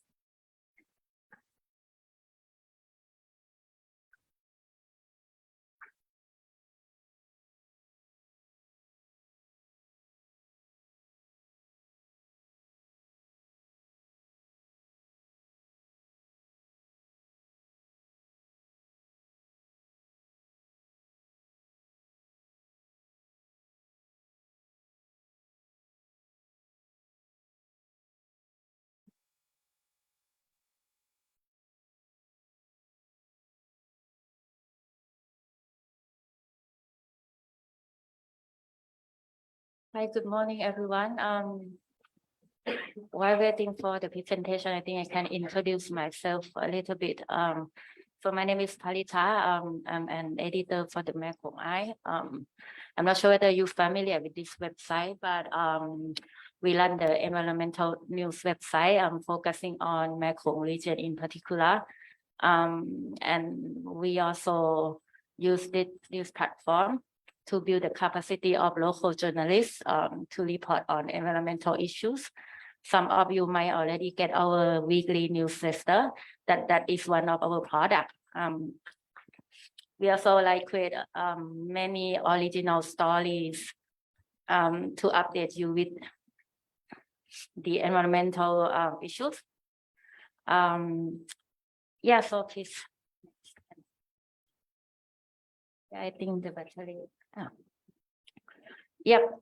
So our platform is supported by the Internews Journalism Network, which is a non-governmental organization highlighting journalist capacity building in particular. And why we support the journalists and also mentor them, some of them came up with the idea to report on climate migrations. So actually it is a subject that get a lot of good attention from journalists, to be honest. So I think I will just start with the main findings from our field report first, before going directly to the stories. We did a couple of stories relevant to these issues, and it may give you a big picture of what we struggle to report on this subject, because it's slow onset, right? So actually, like I mentioned earlier, so it's the topic that actually gained a really good attention from local journalists. I got at least 5 or 6 journalists this year that came to me and pitched this story. But the problem is that, they couldn't find the data to back up, that claim that this migration really happened because of climate change. So actually most of the report, we did rely on case studies, but it's also a subject that actually good for humanize climate change, right? So I think a lot of readers might feel relevant to this subject because people moving around today for seeking opportunities. So I think it's a subject that worth to be reported actually. And also what we find is that the outcome of migration may or may not be promising. I think some of the previous speakers highlight this already. Some migrants may experience poor conditions living in the city, or pollution, or even lack of access to social welfare and financial assistance in their new destination. We interview some migrants who really, not have like a kind of dream life in the city after migration. I can talk about this a little bit more. And also, for the international migrants, there are also like the case study of the migrant that risks their life crossing the borders, and expose themselves to human trafficking link. And when they arrive in the next destination, particularly in Thailand, usually they don't like accept any assistance, and their life kind of fall down. I think I can just skip this. Yeah, and also we find that small scale farmers actually are more vulnerable to the large scale ones, because usually they are poor, and usually they don't own land. So whenever any extreme weather happen, they just, lost any assets they have, and they may be pushed out from their villages. Yeah, and one more thing is that a lot of stories that we read on the news outlet, or even our story, usually just focus on, climate change as a push factor, right? But we do not really like talk a lot about solutions for migrant at their destinations. So let me go into the case study of our report. So actually, this is like the report that just came out, I think, a couple of weeks ago. So our journalists went to Sulin, which is at the northeastern border of Thailand, and try to interview the farmers who moved out from the village to Bangkok. So actually, the journalists met this farmer in Bangkok first, and then follow her back to the village. So it's clearly that she said that she lost the income from rice growing, and she couldn't continue farming anymore. She also mentioned a bit about unpredictable weather, but it's not only, factor that she mentioned. So actually, this is the challenge of reporting on these cases. So she linked her migration to drought and flood, and also death, and also like bad husband, like just so many things. And it's really difficult for us to conclude that climate change is the only factor alone. So that's the challenge.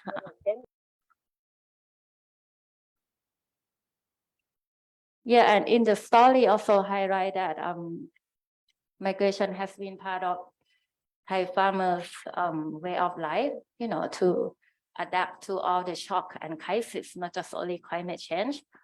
And like farmers mostly in the rural area rely on seasonal weather pattern, and they are quite vulnerable. And this is also another challenge when we cover this story. So most of our subjects of the villagers, usually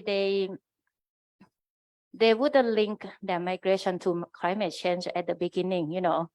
They talk a lot about other factors, and it take us like quite a while, perhaps like in the second meeting, to really dig into their past history, to really understand, what happened. Like, did you experience any effect from drought, or from flooding? You kind of need to go deep into the history, and then that's why it's really time consuming, to produce this story.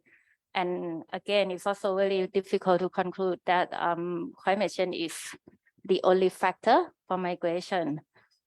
And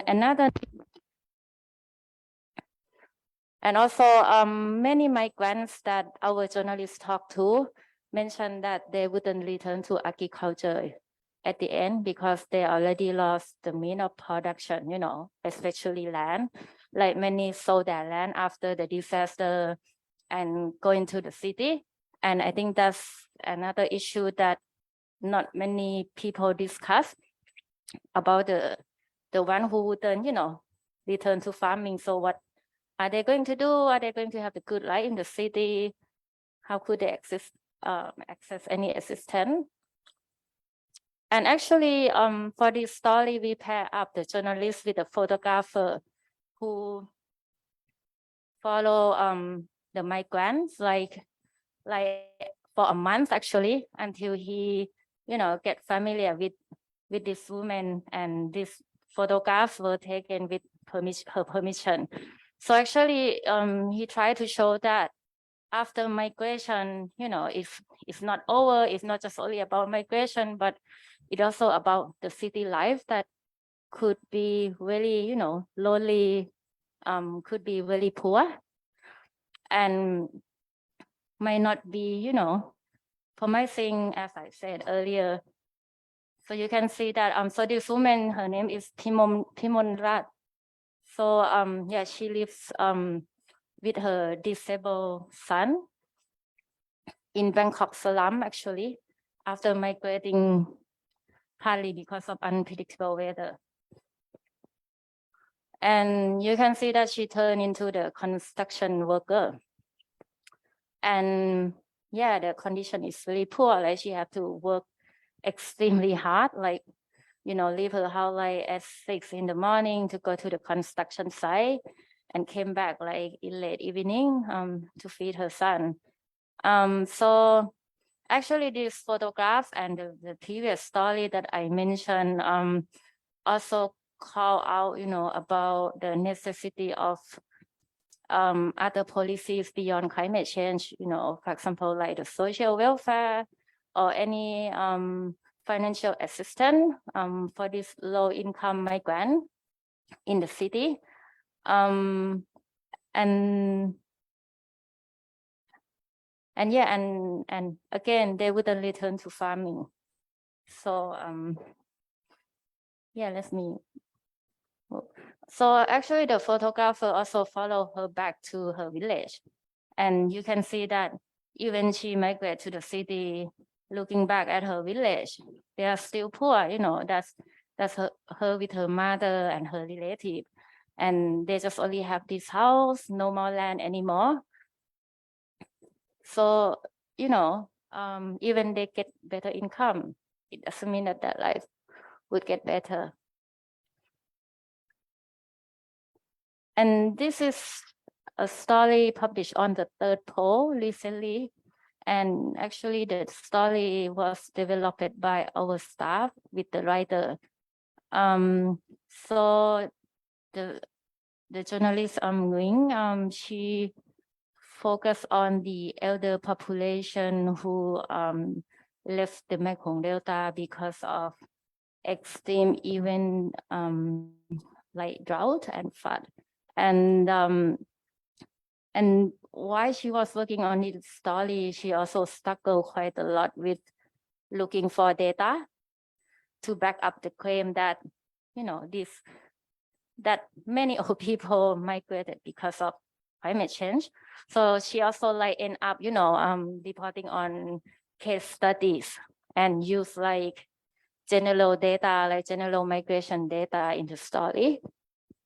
And again, it's just similar to the previous story. Again, in the city, the life is not that good. So like this women, she sold her land, to cover her family loss during the severe flood in 2015 and moved to the Ho Chi Minh City to be a security guard. And you know, the fact that her family is poor, so she couldn't like really rely on her children. So migration is the only option. And actually this is my story. I did it back in 2015. It's a bit outdated. So this story focused on Cambodian migrants crossing border to Thailand. So again, from my own experience, it's really difficult to, for the migrants to clarify the factors, you know, in the first interview. So I have to get back again to ask the questions.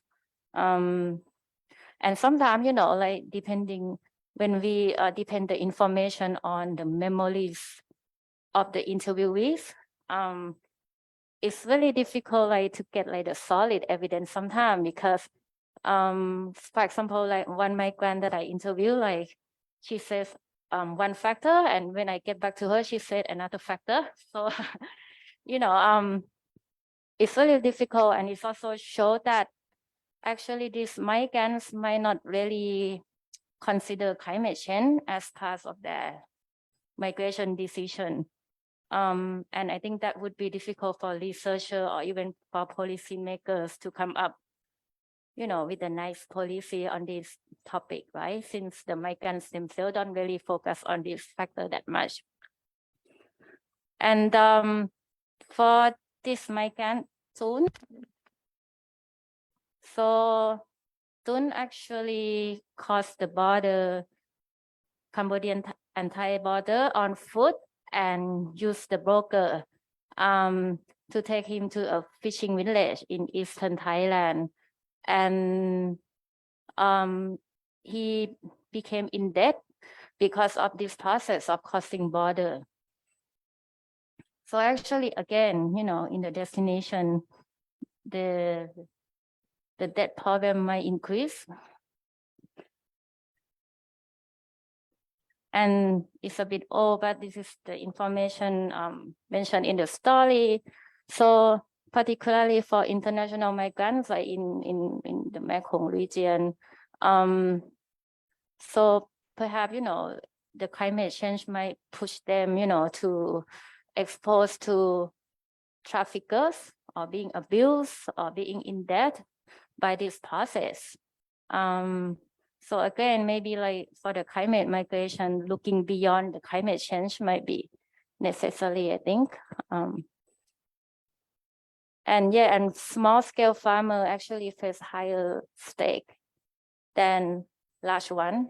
This is quite clear for the Cambodian case because most of the migrants come from like really poor family.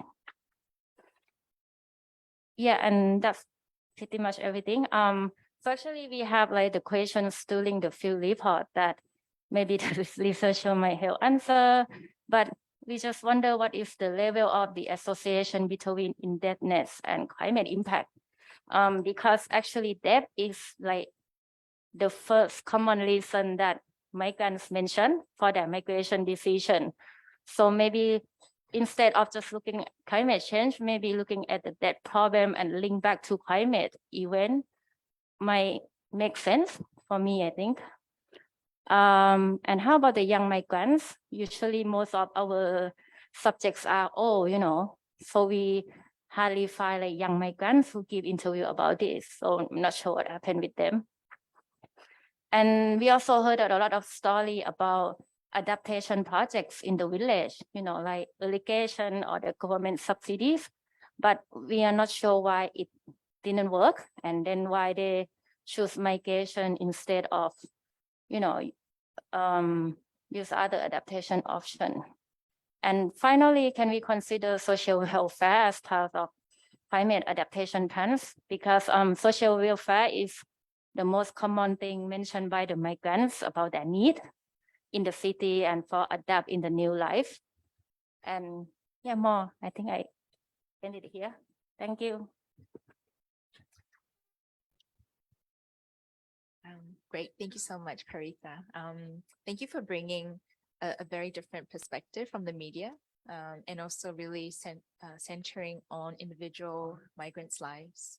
Okay, so next up we have Tek Varnara who is the director of NGO Forum on Cambodia. Tek Varnara.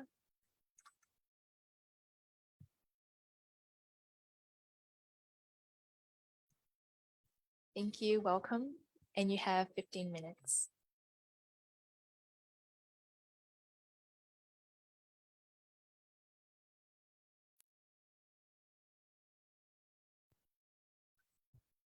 Good morning, everyone. So I would like to share with you about the research on the assessing low flow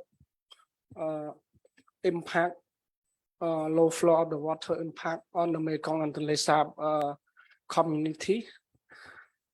In 2021, so the NGO forum collaborate with the OSWAM, and we with the independent consultant, so we conduct the assessing low water flow impact on the Mekong and Tonle Sap lake community. And through we have a policy brief in English, and then we have the full research study in English version. We can share with you all, but in presentation, sorry, because some word in Khmer, yeah. But I can go through the whole thing. So the study focus on the analysis of the low flow of the Mekong and the Tonle Sap, and then analysis of the rice production because of the low flow, and analysis on the fish production, yeah. And then also analysis on the socio-economic and livelihood of the community who's living along the Mekong and the Tonle Sap. And finally, so we have some recommendation and action to address on the climate change and the low flow. As you may know already, so the Mekong and the Tonle Sap is very important to the Cambodia people and also to the Mekong countries. And in Cambodia, so majority of the people who live in Tonle Sap and along the Mekong, they depend on the fish, depend on the agriculture as the main source of their livelihoods. And in the last 5 years, since 2018 until 2021, so the climate change also is the people, they got like impact from the climate change because of the low flow from the Mekong and then it tributary. So it is an impact to the agriculture production and then the fishery. And then we also in the study, we also choose do the 2 provinces along the Mekong rivers, which in Krachai and Kampong Cham. So we deeply study analysis on the impact of the economics of the livelihood of the community because of the low flow. And the second one, we choose the Tonle Sap area, we choose Bat Nambong and Kampong Thom. We also study on the fish and then agriculture, especially rice production impact. This kind of methodologies, and yeah, this kind of the primary data we use, and so the result from the study, so it is a confirm the low flow, it is the root cause of decrease of the rice production and then the fish productivities. And from this impact, so it is linked to the migration because we deep interview with the people who living in Tonle Sap and along the Mekong River. So they migrant because of the loss of occupation from the fishing, because the low flow 2018-2020. So the fisherwomen, they also change their occupation, especially in the Kampong Swai, in Kampong Thom. So they change from Tonle Sap to the town in Kampong Thom, depend on the interview, and then to the Phnom Penh also. And for the rice, for the fishery, they also, in terms of the fishing, fish production is decreased. So because of the low flow, so the water could not coverage on the flat forest. It is a habitat of the whole fishery in Tonle Sap. So it is not only Tonle Sap, it is not only the 6 provinces around Tonle Sap, but also impact to the Mekong fish species. Because we did assessment in the fish species in the Ramsar side area in Stang Trang. So compared to the 2015, so this reconfirm in terms of the fish decrease.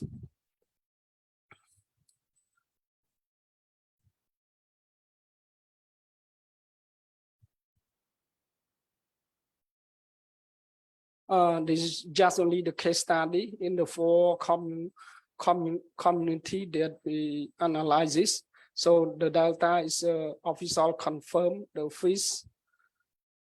Yes, this is the rice production also decreased because of the low flow. This they also confirm in terms of the fish decrease in terms of the low flow.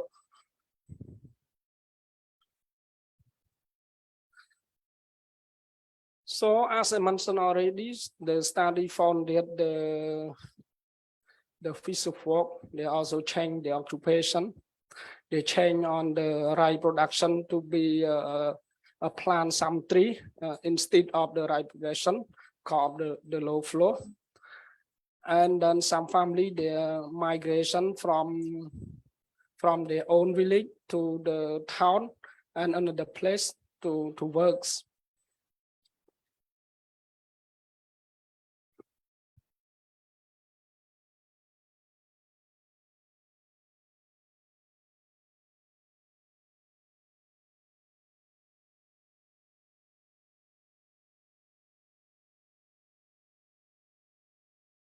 So this kind of the recommendation in order to address on the low flow and address on the people needs. So the first is information sharing. It is very important to the peoples. And the second one is also the information system from the whole thing, from the developer and from the climate change, to make sure they get like a full information, and then the committee that can use the information to prepare themselves in terms of the agriculture work. And another one is a capacity building to adapt with the low flow or the flood. Because this year we got the flood, especially for the flash flood. And the third one is this kind of the warning system is very important also for the people. So this kind of the recommendation, and the last, so the coordination from the stakeholder to support to the local community to address on the climate change, to address on the low flow, especially for the climate change adaptation at the subnational level. And relevant policy, so we also link to the water law in Cambodia, and also should be reviewed and then include more supports like the irrigation system, small scale irrigation system, to make sure the local community they can access to the water at the dry season. And the second one, this should be included in the national strategic development plan in terms of the climate change, and then the climate change indicator is very clear regarding to the water sustainability. And especially for the study also encourage to encourage at the subnational level, especially for the community, to develop like the short-term, medium, and long-term plan to address on the economics develop to address on the climate change and then social economic development in the communities.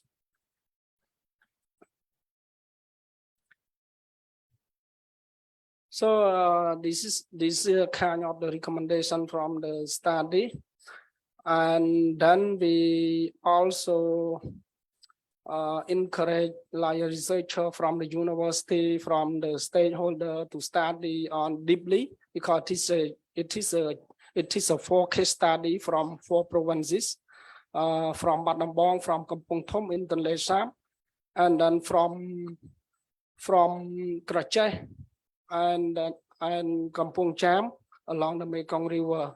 So the last recommendation, we encourage a researcher and then the stakeholder to look deeply about the systematic of the impact of the low flow from the Mekong to the people. Yeah, that's all from my presentation. Thank you very much for sharing that case study. Okay, so following and our final speaker is actually a pre-recorded presentation by Danny Marks. I believe Danny is in Dublin, and he is Assistant Professor of Environmental Politics and Policy at the School of Law and Government in Dublin City University.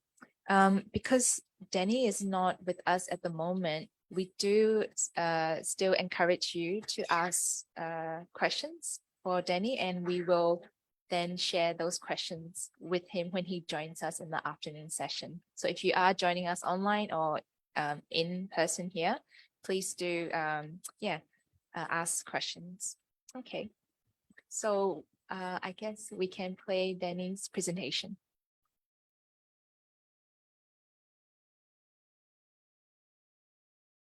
Good morning. My name is Dr. Danny Marks. I'm an assistant professor of environmental politics at Dublin City University in Ireland. Unfortunately, because of the time difference, I'm unable to join you live for this session. I am happy to share some of my research findings through this recorded video clip. So let me load up my slides first. So I will be talking about uneven adaptation pathways in a heavily sinking Thai coastal community. And I will share my findings soon. But before I go there, first want to set a bit of the context, introduce this topic. Over 500 million now live in deltas worldwide. Deltas in particular are vulnerable to sea level rise and coastal erosion because of locations along coast, but also at the bottom of river basins. The sea level rise is increasingly becoming a threat, since it brings not only flooding, but also higher in storm surges, which can cause land subsidence, which is happening in many deltas worldwide. In response to sea level rise and other climate risks, this idea of pathway thinking, which has gained considerable traction within scholarly debates on climate change adaptation recently. However, most of the literature on pathway thinking uses adaptation pathways as an approach for planning, which identifies different adaptation options and the ways in which they can be realized. So it's very solutions oriented. It's very technical, but often, unfortunately, it ignores the different social, environmental, and political contexts in which different adaptation trajectories are embedded. And so there's been critical scholarship which has tried to address this gap recently. And so I seek to add to this critical literature by focusing on adaptation pathways to a slow onset disaster, which is land subsidence, coastal erosion, and sea level rise through my case study of this coastal community in Thailand. So when we think about adaptation to climate change, including to events such as floods, droughts, but also slow onset disasters, they are not separate abrupt events, but they're embedded in broader political, social, and cultural processes. And so adaptation pathways are influenced by history. And so these historical processes together co-shape current and future pathways, what is available for some, what is not available for others. And so as a result, among members of a different community, but certainly within a city or within a country, different pathways evolved due to differing historical contexts, power relations, and past and present inequalities. Also, scholars have argued that adaptation pathways are relational.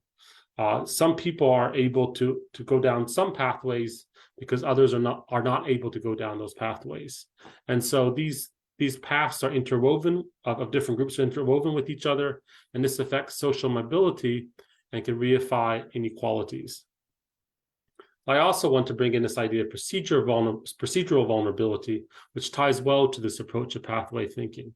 It is a vulnerability of groups often marginalized to power inequalities in the face of climate-related risks and other disturbances. This framework has mostly been applied to indigenous groups, but it could be also applied to other groups such as fishers and smallholder farmers, such as in the case of my case study. And so this concept is tied particularly to issues like state power, but also representation and the procedures through which people can access or not access state support, for example.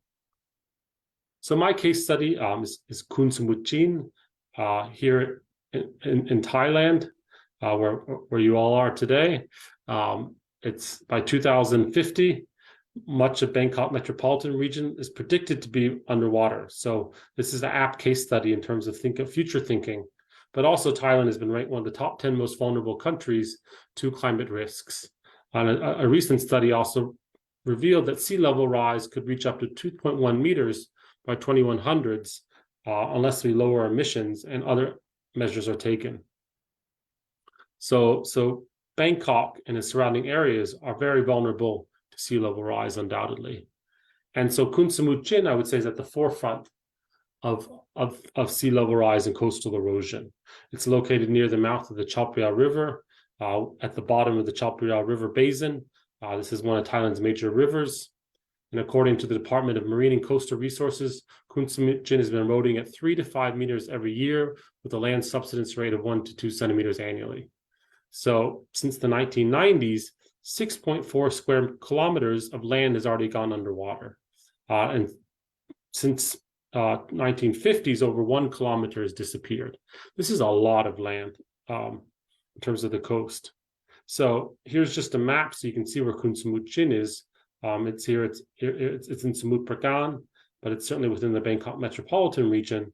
It's about an hour-and-a-half drive from downtown Bangkok. And here you can see the amount of coastal erosion that has gone out on. So you can see in 1950s where the coast was, and in 2009 is the green line. And since then, there's been a bit more erosion. The only remaining, so this community, as I'll talk about, has moved a number of times. And most recently, before they moved, the community was centered around this temple, which I'll show you an aerial photo of in a second. And the only remaining building in this community now is the temple. The rest of the houses, the buildings have just washed away, and they've had to retreat to where the shoreline has receded. So you can see how severe the erosion is. Here you can see as well by this aerial photo. In the bottom is the temple, and then the green areas and near the pathway, up this pathway, are the remaining houses. But before, as I mentioned, all the houses were nearby the temple. And so this shows how much water has moved inland. So to find out more about the adaptation pathways available in Khun Samut Chin, I conducted interviews between April to August last year with 15 community members and also with 5 key informants, including the community leader, the ex-leader, and others. So a general overview is that right now there's less than 100 households left in the community. Previously, there were over 300 households. So this shows how much the community has shrunk in terms of its populations. Currently, just a handful of households have agricultural farms and land. The rest are landless, but 90% catch seafood naturally. Overall, limited incomes have arisen in this community due to some changes which I'll discuss.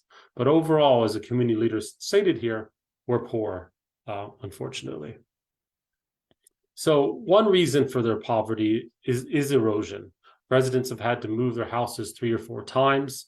They've suffered financially as a result.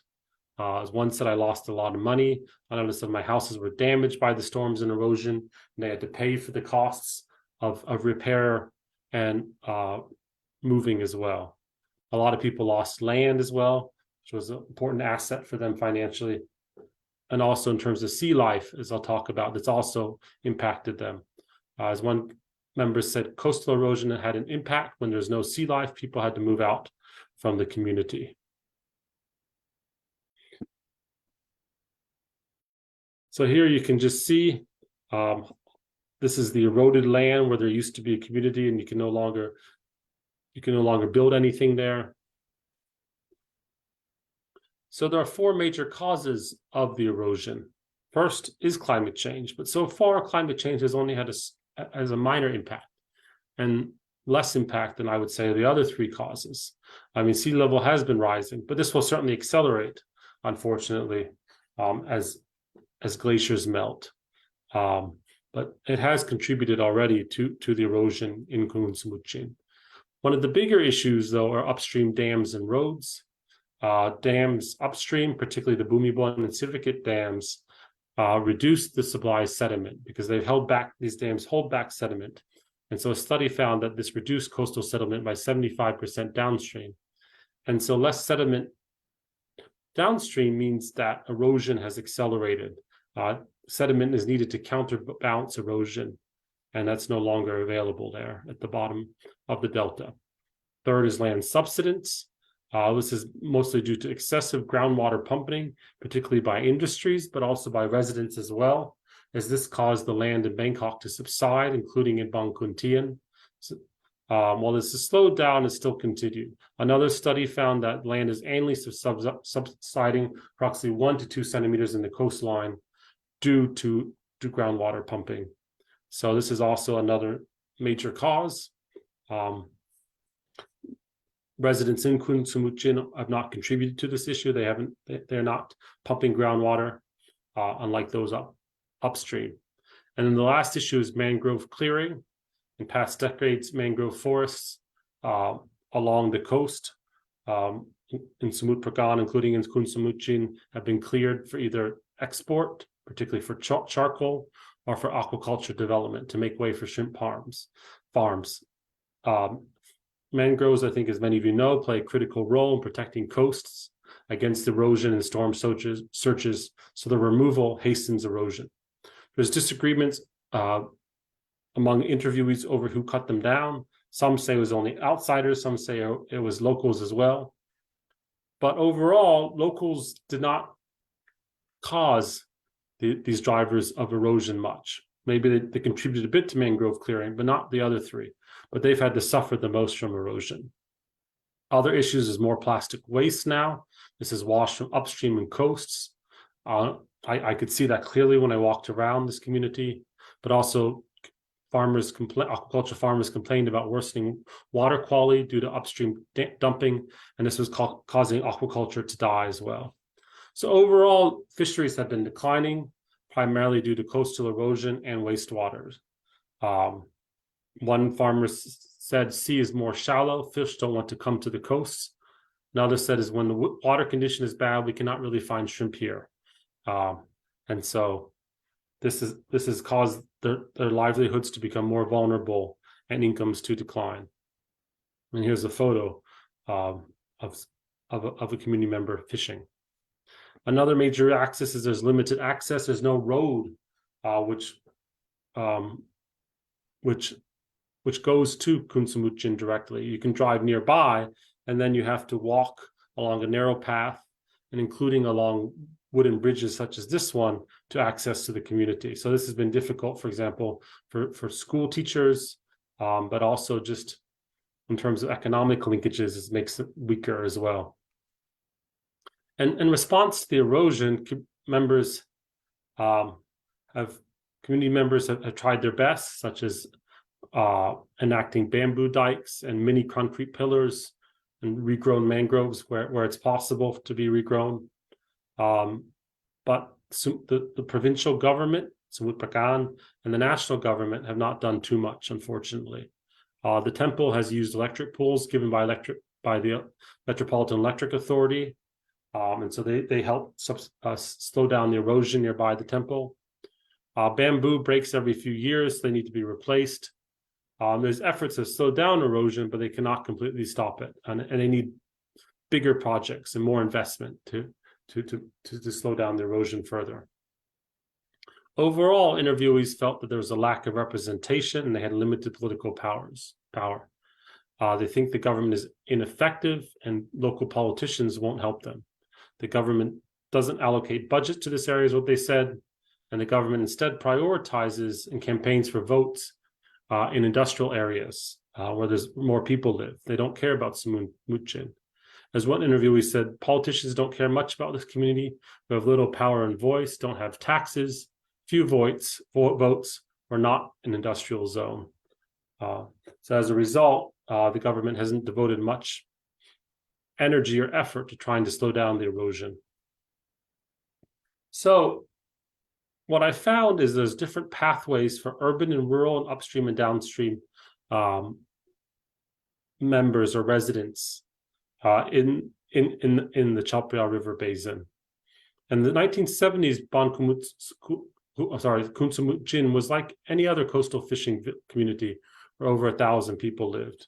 But as Bangkok developed, villages suffered from the multitudes of problems that came with the capital's urbanization, such as groundwater pumping, dam building, mangrove clearing, and so forth. And so those who became more resilient to climate change are industry owners, those living inside Bangkok protected by roads and dams, and upstream farmers have better irrigation due to these dams. Those who can adapt less are those living in Khun Samut Chin who are experiencing the erosion. So this shows the different pathways. It's even different within Samut Prakan province, industrial zone areas are better protected, and the government makes more of an effort to help them. As a result of these processes and the erosion, there's been heavy outmigration. As one community member said, the community has changed a lot. In the past, you could easily find seafood. People have moved out to work in factories because they not find things to eat. Life is not convenient anymore. But they also left because of the erosion. People didn't want to keep on moving, but also because of the access of the issue of transport, but also because of people moving out, there's no good quality education. So the school now only has 6 students left. It's one of the smallest schools in Thailand. And so this has also contributed to people further moving out. And then within the community, there's different pathways. Those who still live there are mostly the elderly with limited skills. They cannot do anything else, as one said. I could only be a security guard as possible.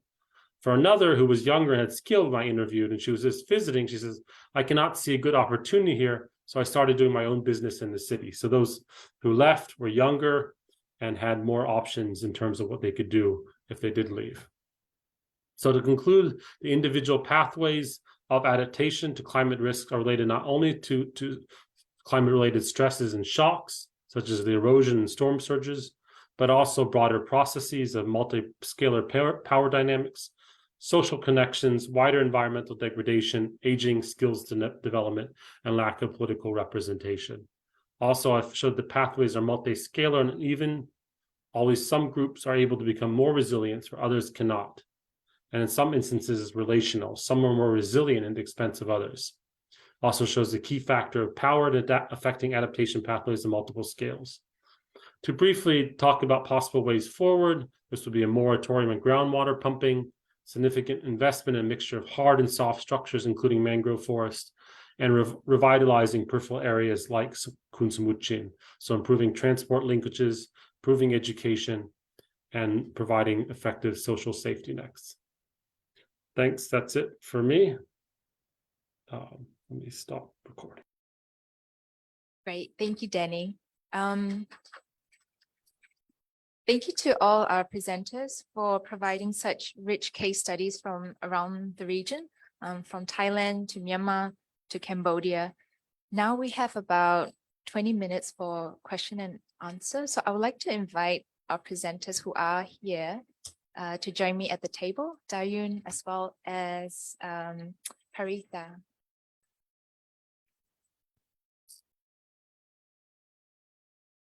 And I guess just in terms of waiting for questions as well, and to tie it back to the first session, I think that our presenters in this session did such a fantastic job to really contextualize the impacts of slow onset climate change.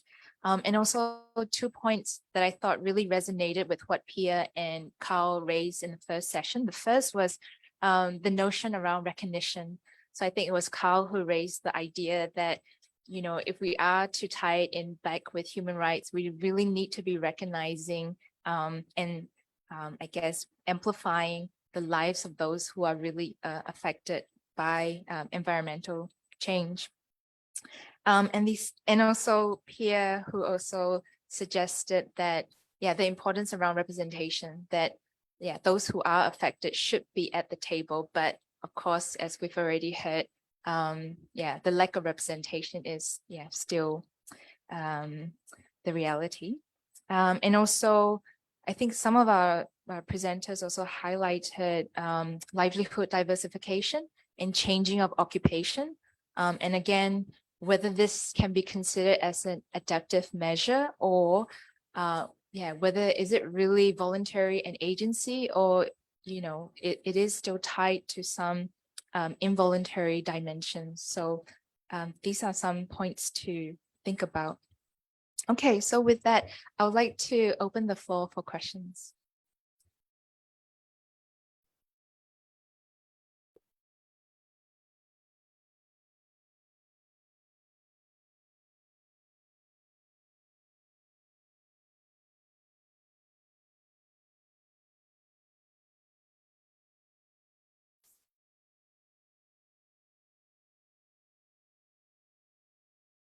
Thank you very much for all the presenter, and also it is very fascinating to listen about your presentation. Especially my question will be right directly to Dayun, and because I'm from Myanmar and I'm quite curious about how you frame the climate change and ecology nexus, like climate change and like that's why I want to know more about, because this might be very relevant for my thesis as well, because I'm doing on the livelihood resilience after the coup. And as you present, like you also conduct this research during and after the coup, and then you might have more idea. And my question is about, you know, like what kinds of a new factor is contributed to climate change and conflict nexus in Myanmar? Because, you know, normally we can see like vulnerability or, you know, food crisis and different kinds of climate change on drought or something like that. But, you know, in your research, what kinds of a new factor is contributed to the climate and conflict nexus? And followed by the what kinds of climate change adaptation or coping strategy should be considered for Myanmar now today? Thank you.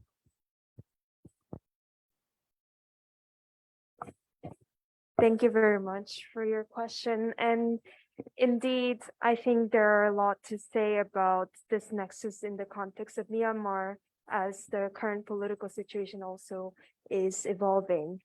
And from our research was mostly desk-based, so we weren't able to go to Myanmar and talk to the communities, but we were able to talk to the Danish Refugee Council staffs who are working in Rakhine and Northern Shan State, and they were able to offer some insights into the knowledge that they tap into in the underground. And I think in terms of the new factors that you mentioned regarding what contributes to climate change and conflict nexus, in our research, it was rather an existing factors of socioeconomic inequalities and political instabilities that exacerbates in the current context rather than completely new factors coming into the place. So I think that goes back to a lot of the conversation that the panels have mentioned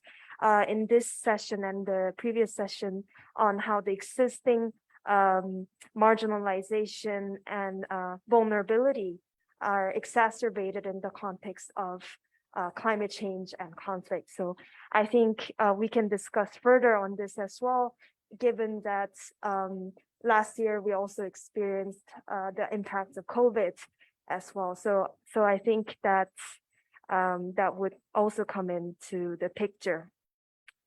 And regarding the climate adaptation and coping strategies that should be considered, I think this is a really great question also because that we need to take into account the context-specific aspects of these strategies. So when the DRC staffs were mentioning about what they could do on the ground considering this nexus, they were also saying how they're trying to involve the local knowledge more into their programming to really reflect the context of the ground. And I think in different contexts, different coping strategies need to be adopted by various actors, including researchers trying to explore more grounded knowledge. So definitely, I think something that was also mentioned by them was not to reinvent the wheel completely, but to integrate the climate angle into existing activities and existing efforts and interventions in different contexts. So those are the answers. Hopefully we can discuss further on this during the breaks. Thank you.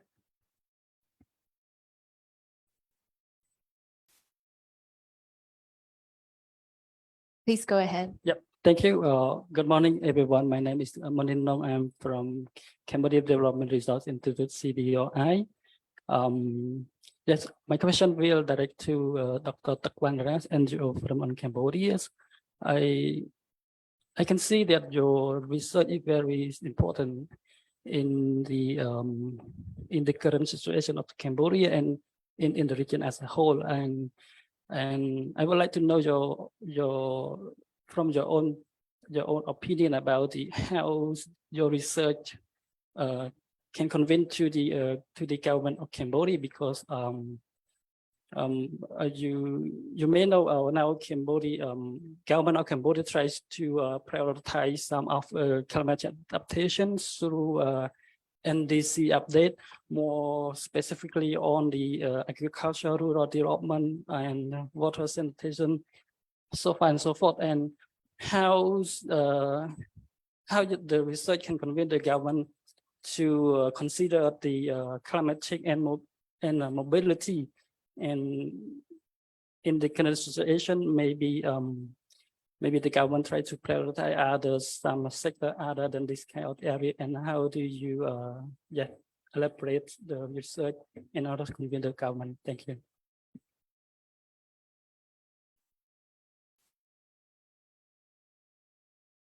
So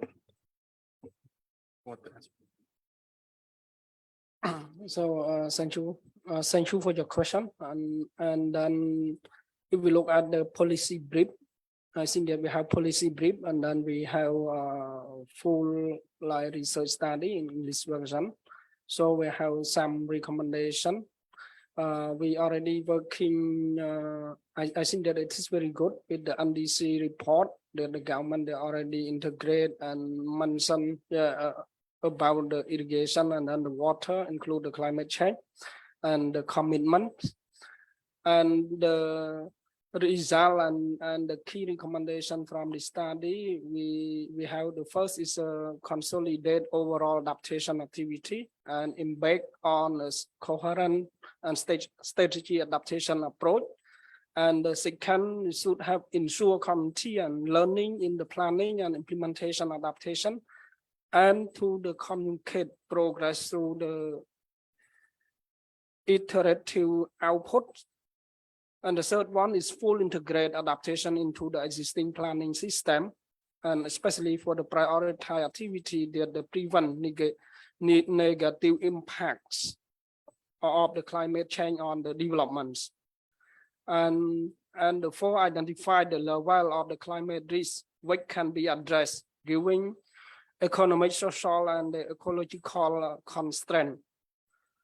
And another one is encourage the provision of the adequate and the predictable support which take into the account the comprehensive, continuous, and iterative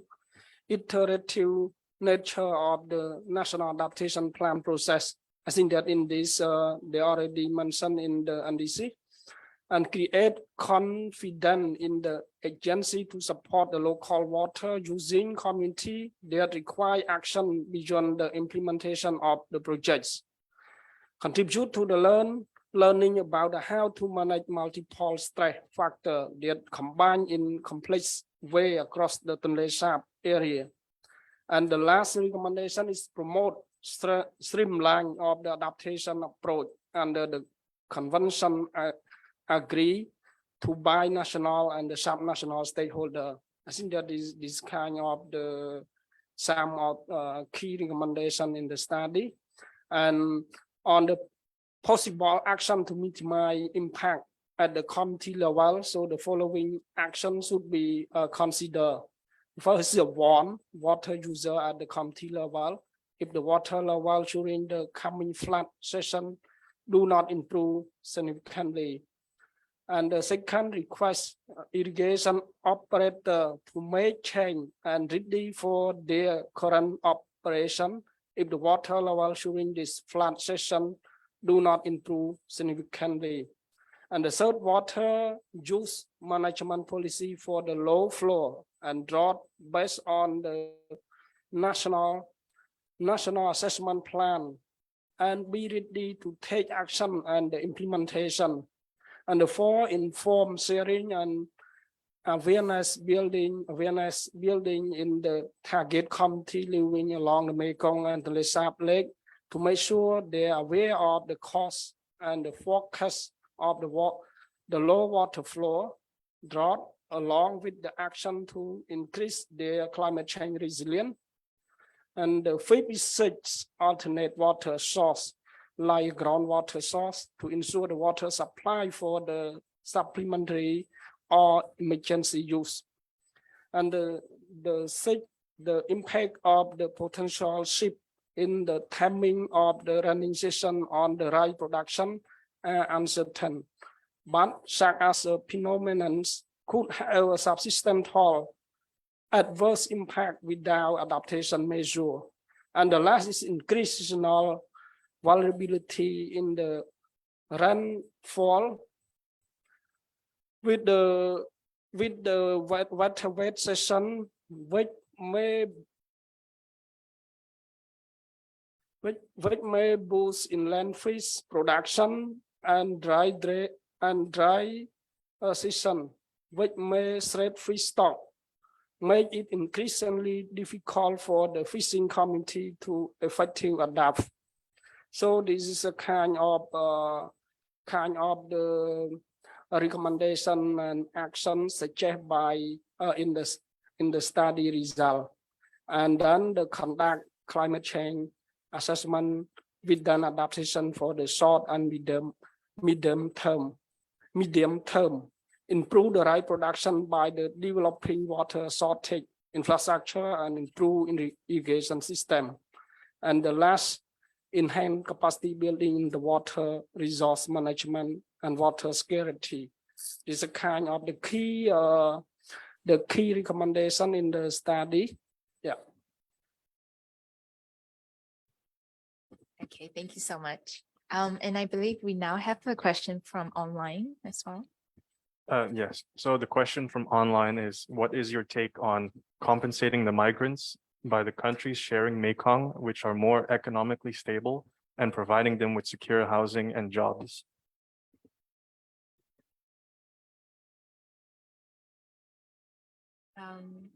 Okay, I don't know if who might like to answer this question. Perhaps you could just repeat it again. So the question is not towards anyone specific, but the question is what your take is on compensating the migrants by the countries sharing Mekong, which are more economically stable, and providing them with secure housing and jobs. Can I try to answer? Please. Okay, in the case of Ubon Ratchathani people who've been affected by floods,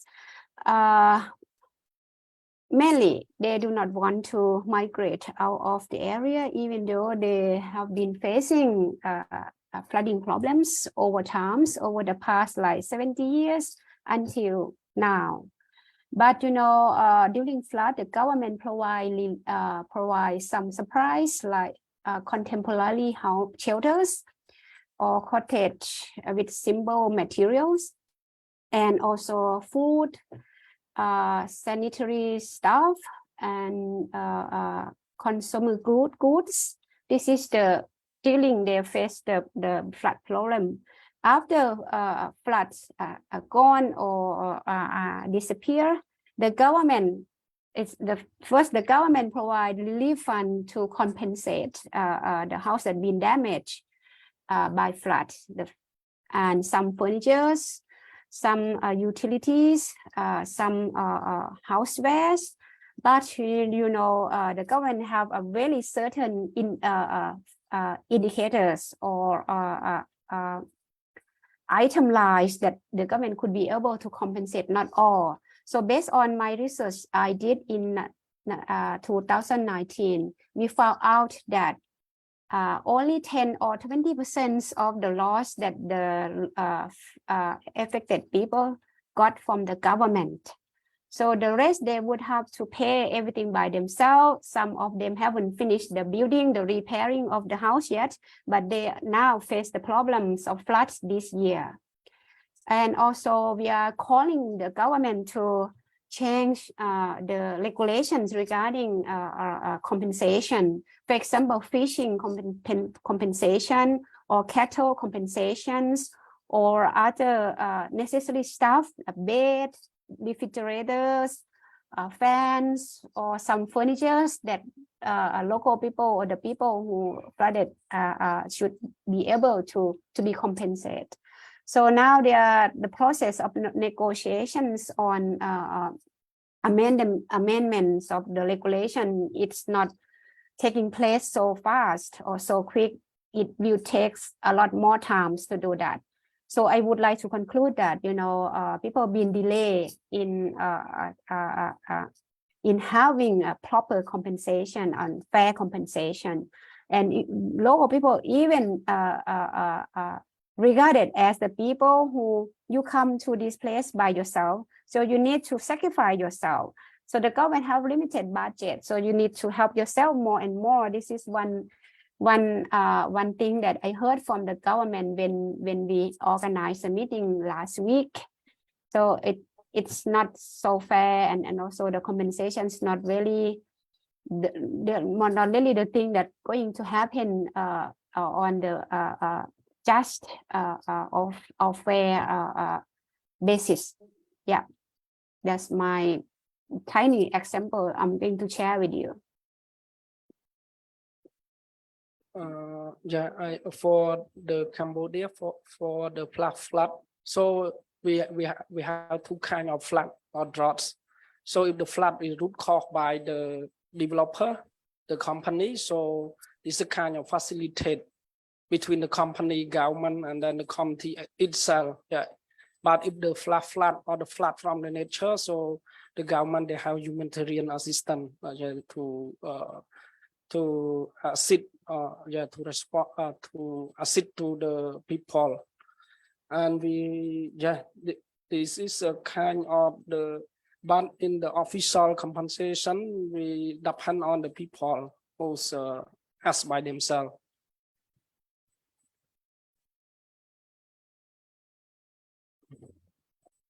Can I? Oh, Dayun, do you want to add? Oh, yes. I think If I understood the question more correctly, it was also talking about a bit of international migration angle.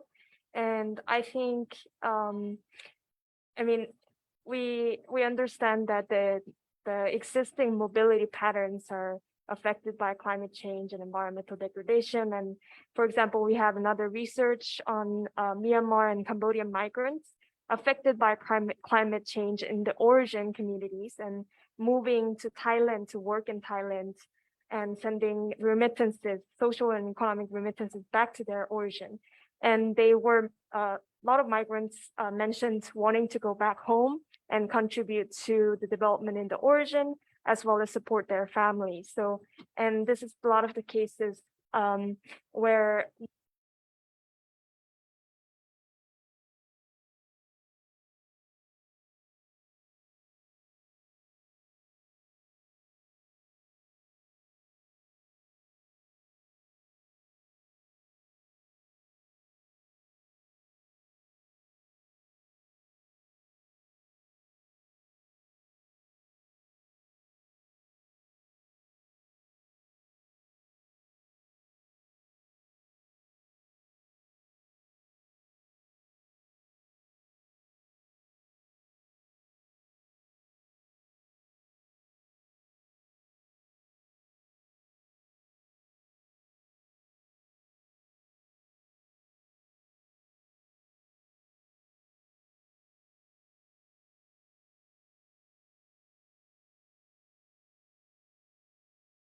circling back to origin, that would be more necessary rather than just the compensation angle of the secure housing and jobs. So yeah, that's my comment. Okay, we have one last question. Thank you. This is Odom from Cambodia. I work for Oxfam. And then thanks so much for great presentations. It sounds to me that we have a number of studies and documentation. Excellent job from the journalists to capture those narrative and pictures along, explain a lot.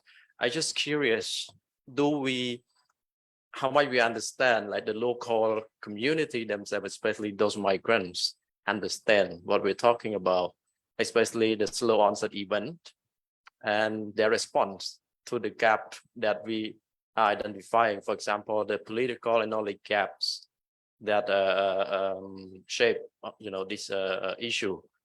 And I think there's more that on the maybe the Thai perspective, if you may, and then from the Ubon that you have a rich information about those two rivers connected to the Mekong. I would be interested to hear from your perspective. Thank you.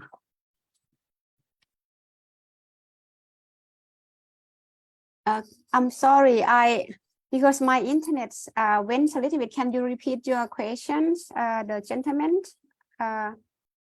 Because I could hardly hear you because on my side the internet is problem. Can you say that again? Thank you. I just want to understand, do you know the knowledge of local community on this slow onset issue? Yes, thank you. Okay. Yeah, thank you very much. That's very important question. I did not mention that, but based on my research in 2019, we recorded local knowledge or indigenous knowledge on how they live with floods. So they develop strategies to live with flood, and they adapt themselves in order to survive during floods. But when the heavy flood or very destructive flood, they need to combine their knowledge with the scientific knowledge or the government knowledge and other stakeholder knowledge. So local knowledge alone is not very workable unless it combine, it's connect, or it been integrated with other knowledge in order to cope with heavy flood like this year. Because it's beyond the local knowledge to cope with flood. We need more technical, more scientific, and more data, even how to read the flooding level, how to when the flood comes or when the flood's going to go, or how much water stay in the community. This kind of thing that local people, they also measure by themselves by using very simple, just use a pen to measure, to mark the water level. But you know, since the flood so heavy this year, it's beyond their imagination and beyond their capacity to cope with heavy flood like this year. So in conclusion, so local knowledge should be put in place with other knowledge and integrate local knowledge with other knowledge in order to cope and manage flood in the flood prone area like Ubon Ratchathani province. Thank you so much for a very good question. My answer would be based on the interviewees that we had a discussion with. So actually, I think that knowledge on climate change impact is quite limited. So the thing is, because we don't start looking for subjects in the local village, we start looking for the subject in the cities. And those who migrated to the cities mean that they don't have any resource already, you know, in the local level. That means they might not have NGO to build their capacity. They might not, you know, came across any researchers to build their knowledge on this, or they might not even get government assistance. So these migrants that we interview usually wouldn't mention climate change at the beginning.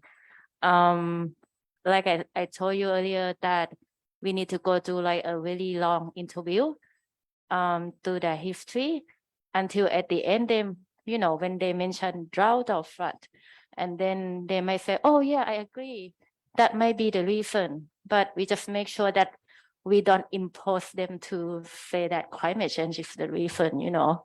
So yeah, based on this interview, I think that the knowledge is quite limited, particularly for the one who never came across outsiders, you know, to help them build capacity on this. Great, thank you so much.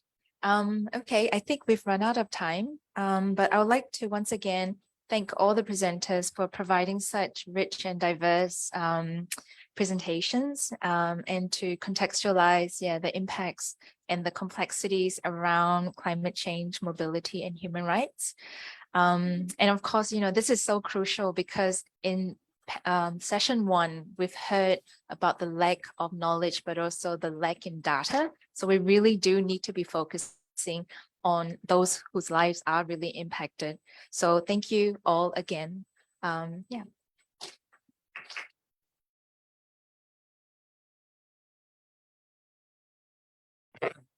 Thank you also to Peony.